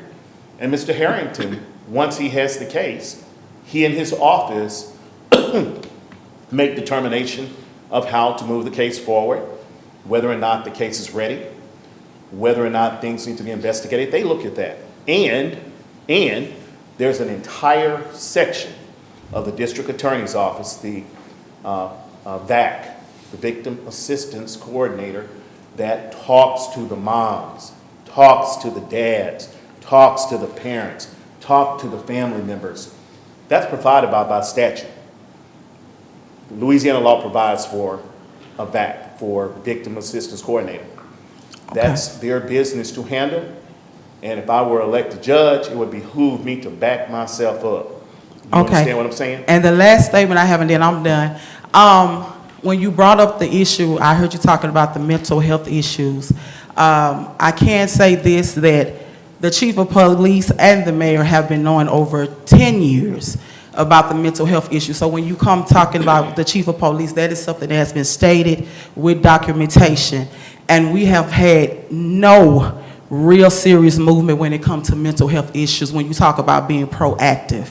And so what I suggest that if you was to get in office, to bring licensed professional counselors and social workers, with being licensed clinical social workers, me being myself a master's in social work at this present moment, we understand the importance of having social workers there to deal with the mental state of people. Because what I'm understanding in this city is that when you ask people about murders, they are saying, oh, it's just gang related.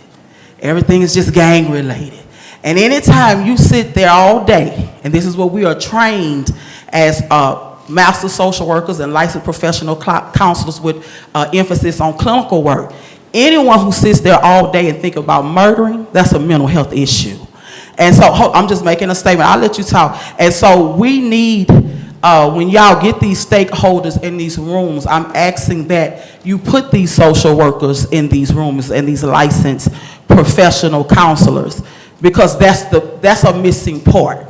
They're even talking about putting more social workers in the school, because that's what we got to do, is be proactive, because the teacher can't handle all the undiagnosis of mental health issues and this and that. And so we also just suggesting that as judges, that we also put that component in there. And I want to say this. I know that you say that you're not an advocate, but I can say this, and I will say this, that I've come to judges within this city, and off the record I say, so I need such and such, such, such, such, such. I do such, such, such, such, such, such.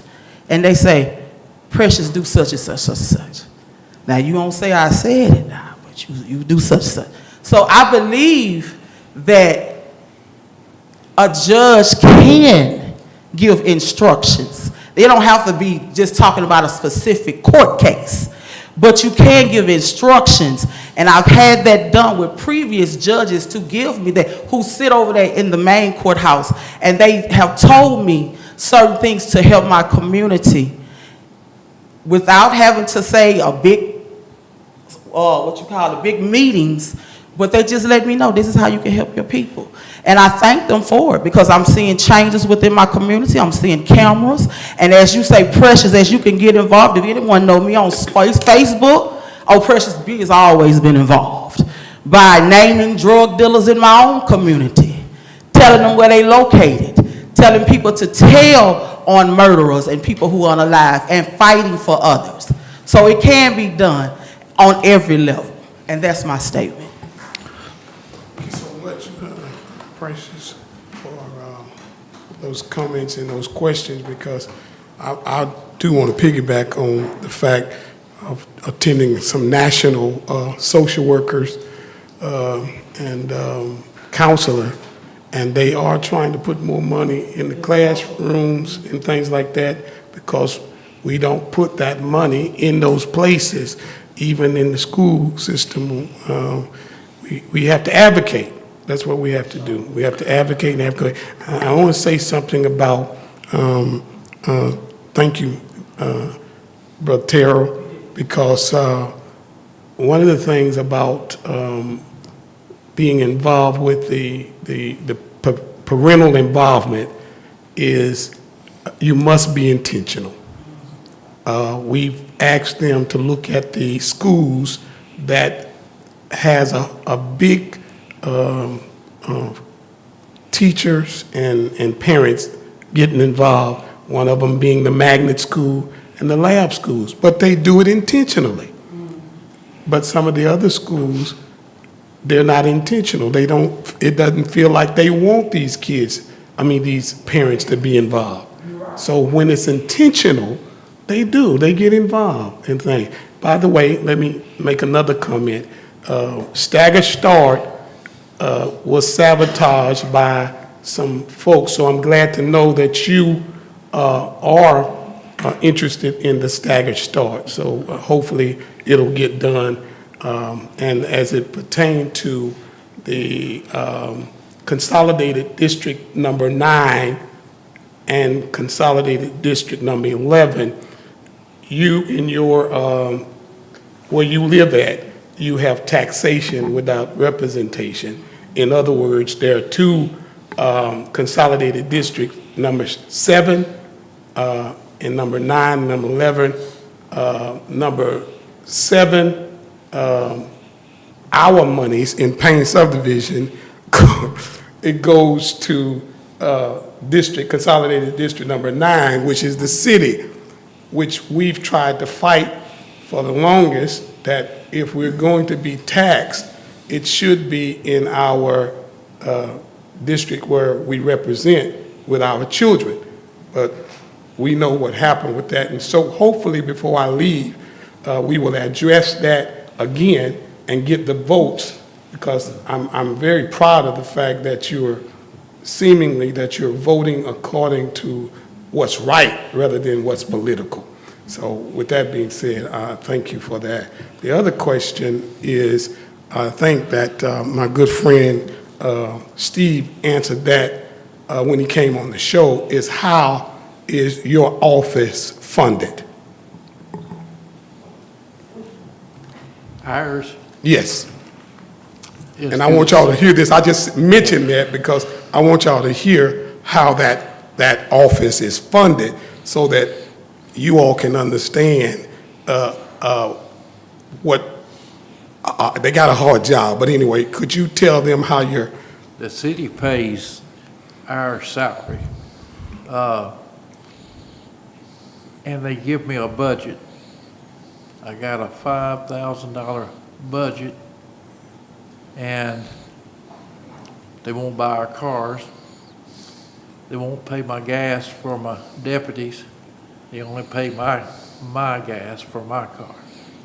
So we have to, the little money that we do have coming in goes for our gas, and we don't have to pay the electricity, we don't have to pay the rent because it belongs to the city. But before the mayor came in that we have now, the mayors before wouldn't give us nothing.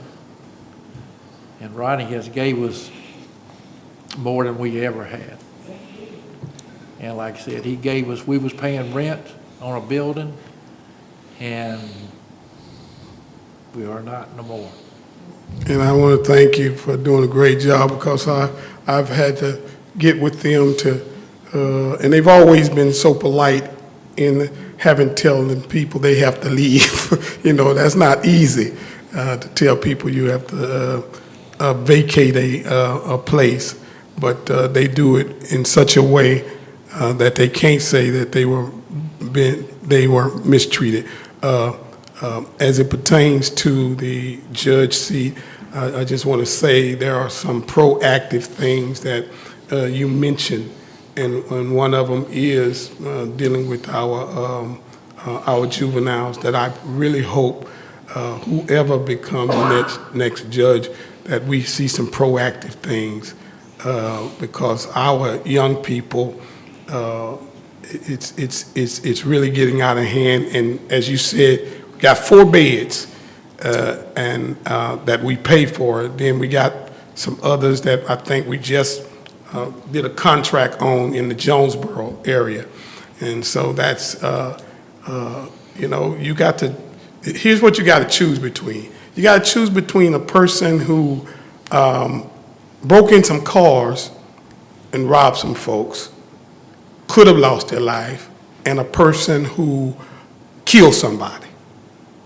You're going to have to turn one of them loose. That's a hard decision to make, because the other one could have been dead as well. So I just wanted to say that, and I wanted to commend you all because it's these type of things. If you got people who want to stand in a public office, a public servant, but they don't want to get scrutinized and ask questions, I'm going to tell you, don't vote for that kind of person. Because the problem is with that is that if they didn't care to answer the questions while they were running, they don't need to serve you, and that's just me. That's just me. So thank you all for doing that. Any other questions before we leave? Okay, come on, Indian.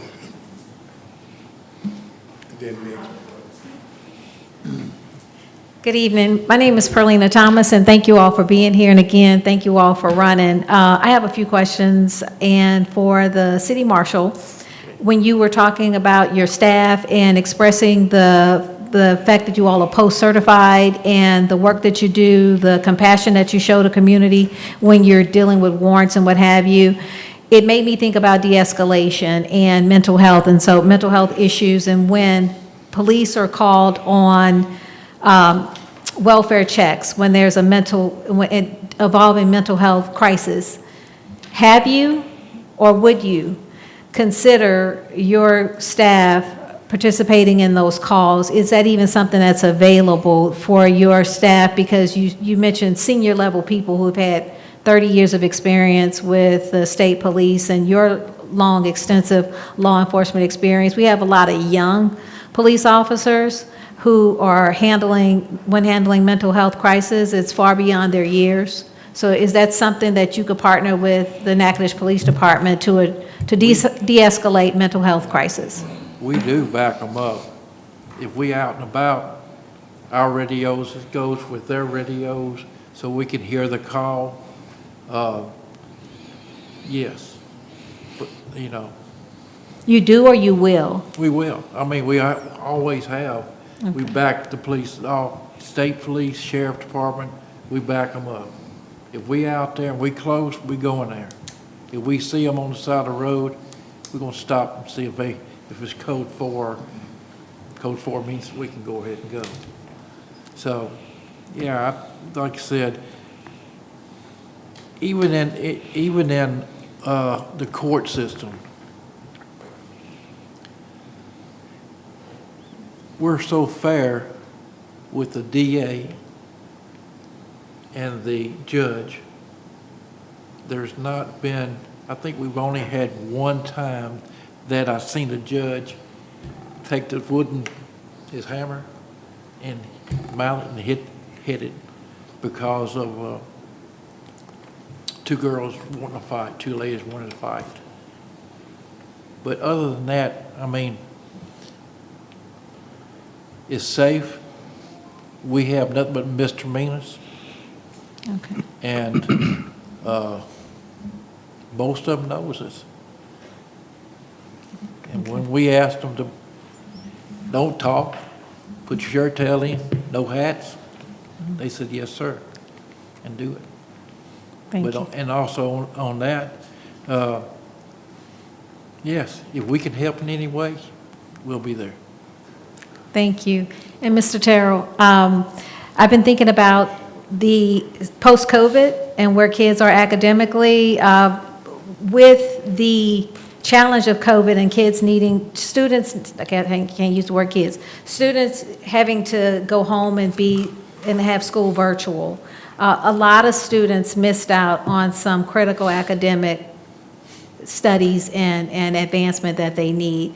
Those end up sometimes becoming issues that then would face when he's Judge Benjamin.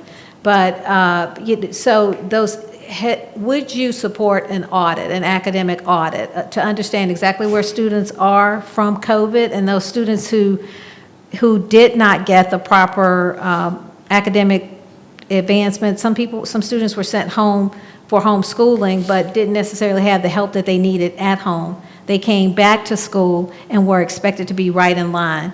And so there's some students that are being left behind, that those students being left behind then become behavior issues that can then become criminal issues.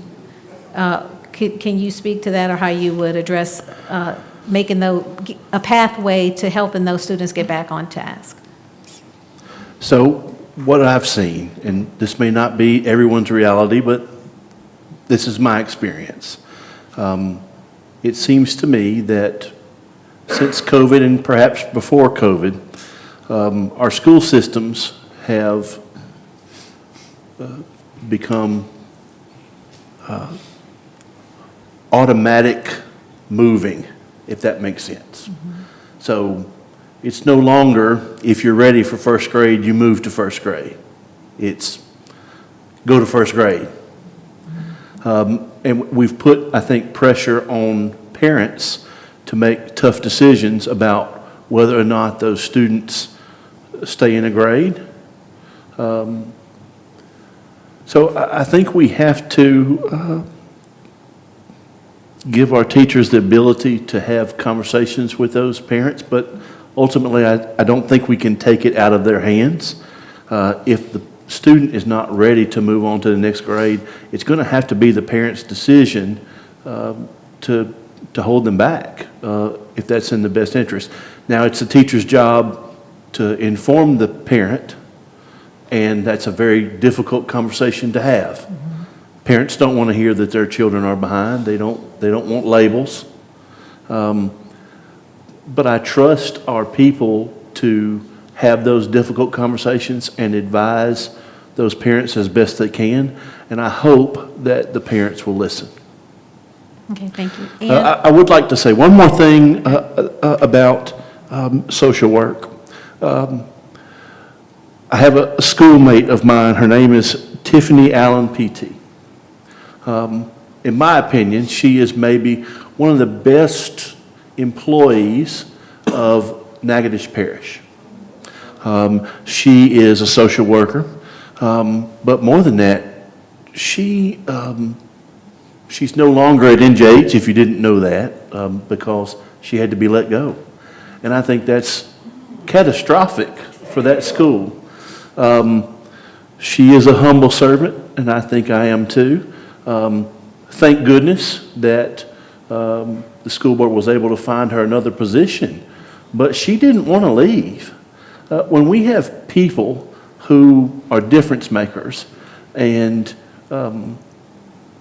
caring, loving workers, we don't want to have to tell those people that we don't have a job for them.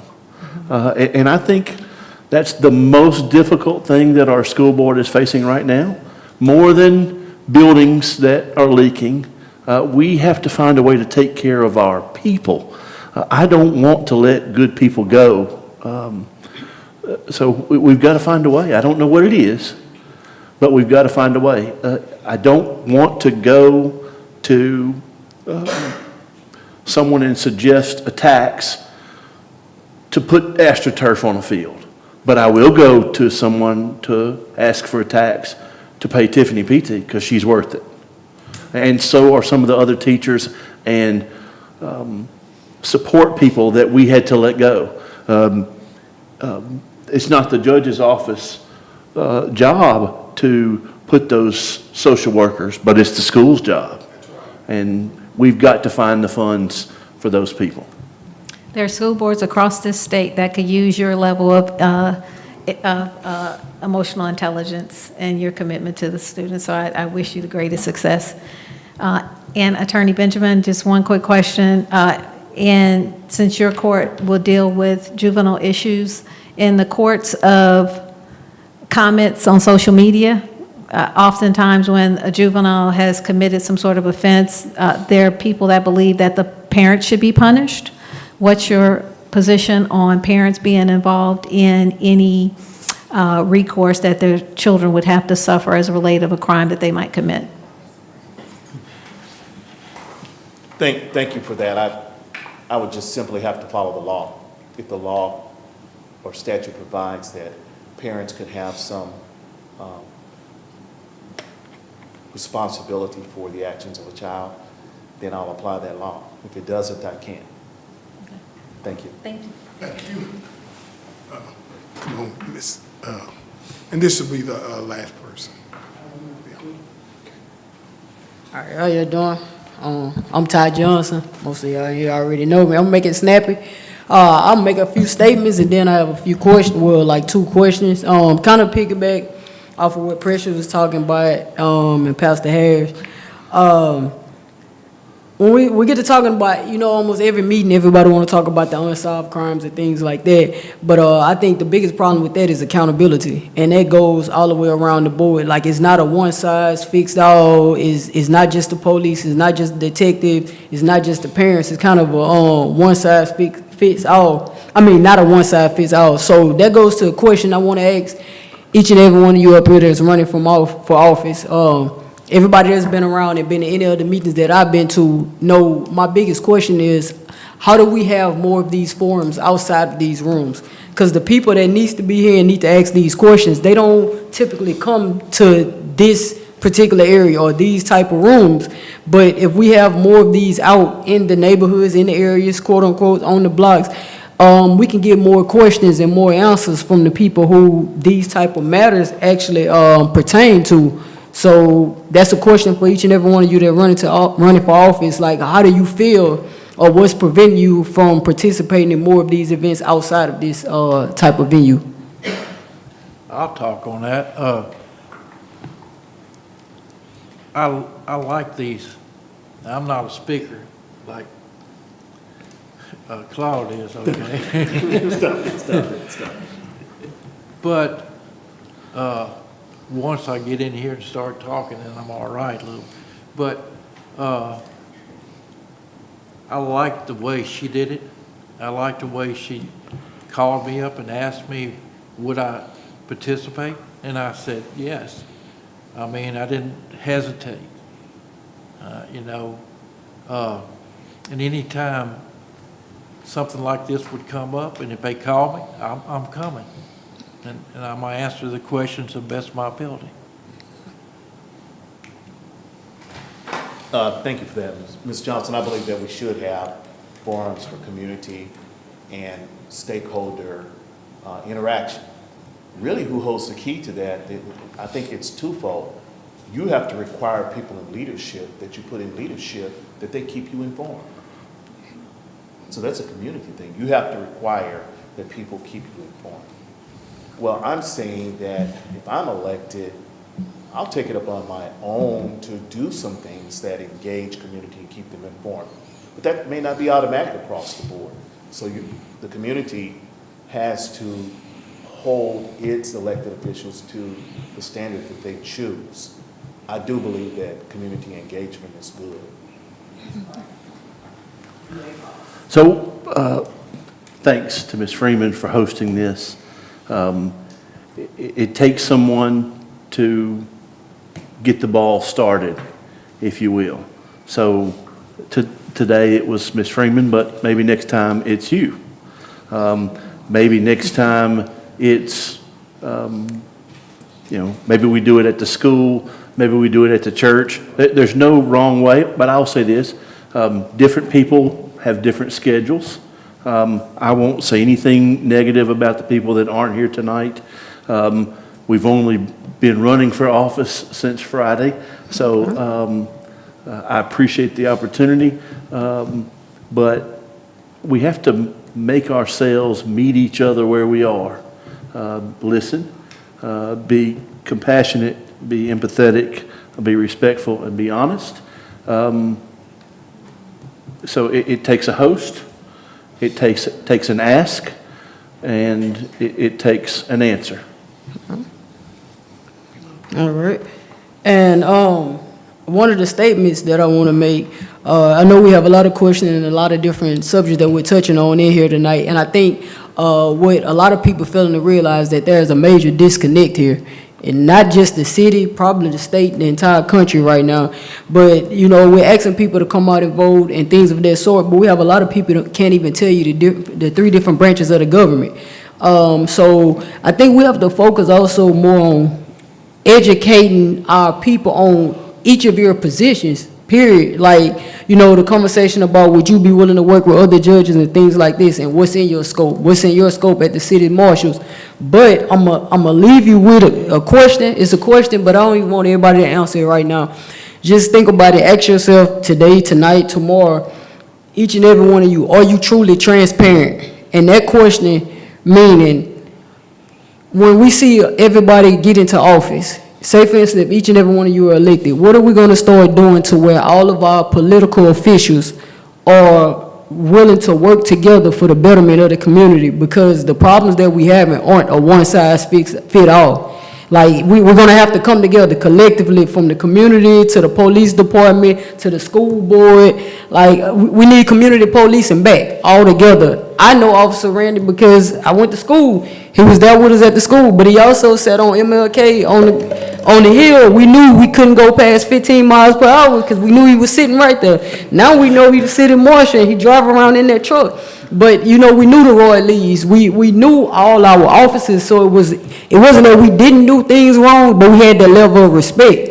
But now the community, and not just the police officials, period. You come in the community in a suit, or if you come in the community as a pastor, it's kind of I'm a run. I don't feel comfortable. So as a whole, I'm going to ask you all, like, are you truly transparent? Each and every one of us in this room, when someone outside of this room see us and we start talking to them about politics and issues that's going on, do we make them comfortable, or are they uncomfortable talking to us? So that's the question I want everybody to. So next meeting we have, whenever that is, I'm going to ask y'all that question again, and I want to hear your answer. And last but not least, when we talk about our school system, Natchitoches is behind. Sadly, Natchitoches is behind. We still have this one-size-fits-all school system, and, you know, we got to go, we STEM schools, fine arts schools, Montessori schools. We were just talking about kids who may have learning challenges or should be held behind, but they may need to be held behind in this school system. But everybody don't learn the same, and I think that's one of the problems. Like, we stuck on an old school system. So I just want to kind of put that out there. You can talk to your fellow school board members, and we can go from there. But I'm going to go. I got a whole list, and we're not going to be able to go through this list. Thank you for your time. We've got to leave, but let me address one of the remediation ways that Red River Parish has addressed remediating some of the COVID situation. They went to a 4-day school that the teachers would be able to remediate those kids who were behind. And that was hard to do because everybody wasn't in favor of it, but the superintendent made that decision to do because they knew that those kids would not be able to make up any other way but to remediate that 5th day.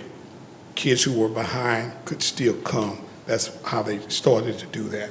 So with that being said, you had something to say? I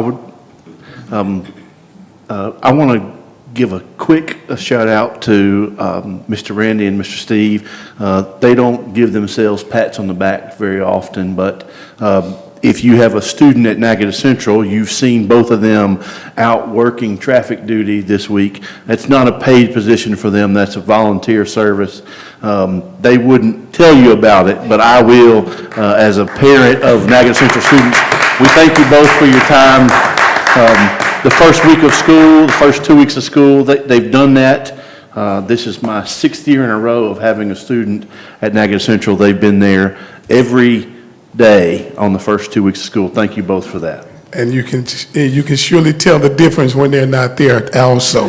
So I just want to say that. With that being said, let me say to the person that flies the plane every day for Talkback that she insisted that we do this, and I'm glad she did, because I think when people are knowledgeable about the candidates that's running, they can make an informed decision and not hear what everybody else got to say. This is on the platform, on YouTube. Thank you, Steve. I had to tell him what his name meant. It meant the one who wears a crown, and so he was definitely king today. I'm going to ask her to come and have the last words, and I'd like to pray us out because I pray that we do more of these forums. Okay. Thank y'all so much for sharing your evening with us. This is a start. Tonight is a start, and I hope to be a part of many more to come. Steve, good luck. Thank you. Good luck, Mr. Randy. Thank you. Claude, good luck. Good luck. Good luck to everybody. And I just want y'all to have a good night, and y'all tune in tomorrow to 95.9 The Bounce. All right, everyone stand if you will. Thank God for my good friend, the editor. He's always there with us and things. And to my person who books all of my gas, Miss Bonita, thank you so very much, Evangelist. And to everybody, Lottie, Dottie, and everybody. Lord God, how we thank you for tonight. Lord, we pray that we will continue to understand that we are better together. Lord, I ask that you would just breathe on us. Let this parish, this city, this town live out its true meaning. It is the oldest city in the Louisiana Purchase, the oldest parish in the Louisiana Purchase. Lord, let us be what you've called us to be. Let us be the beacon in the whole country, not just in the state of Louisiana, to show where we came from and, Lord, where we're going to. Bless each and every one under the sound of my voice and those who may be on social media. It is in the great and matchless name of Jesus we do pray. Give us traveling grace and, Lord, returning mercy. Amen and amen.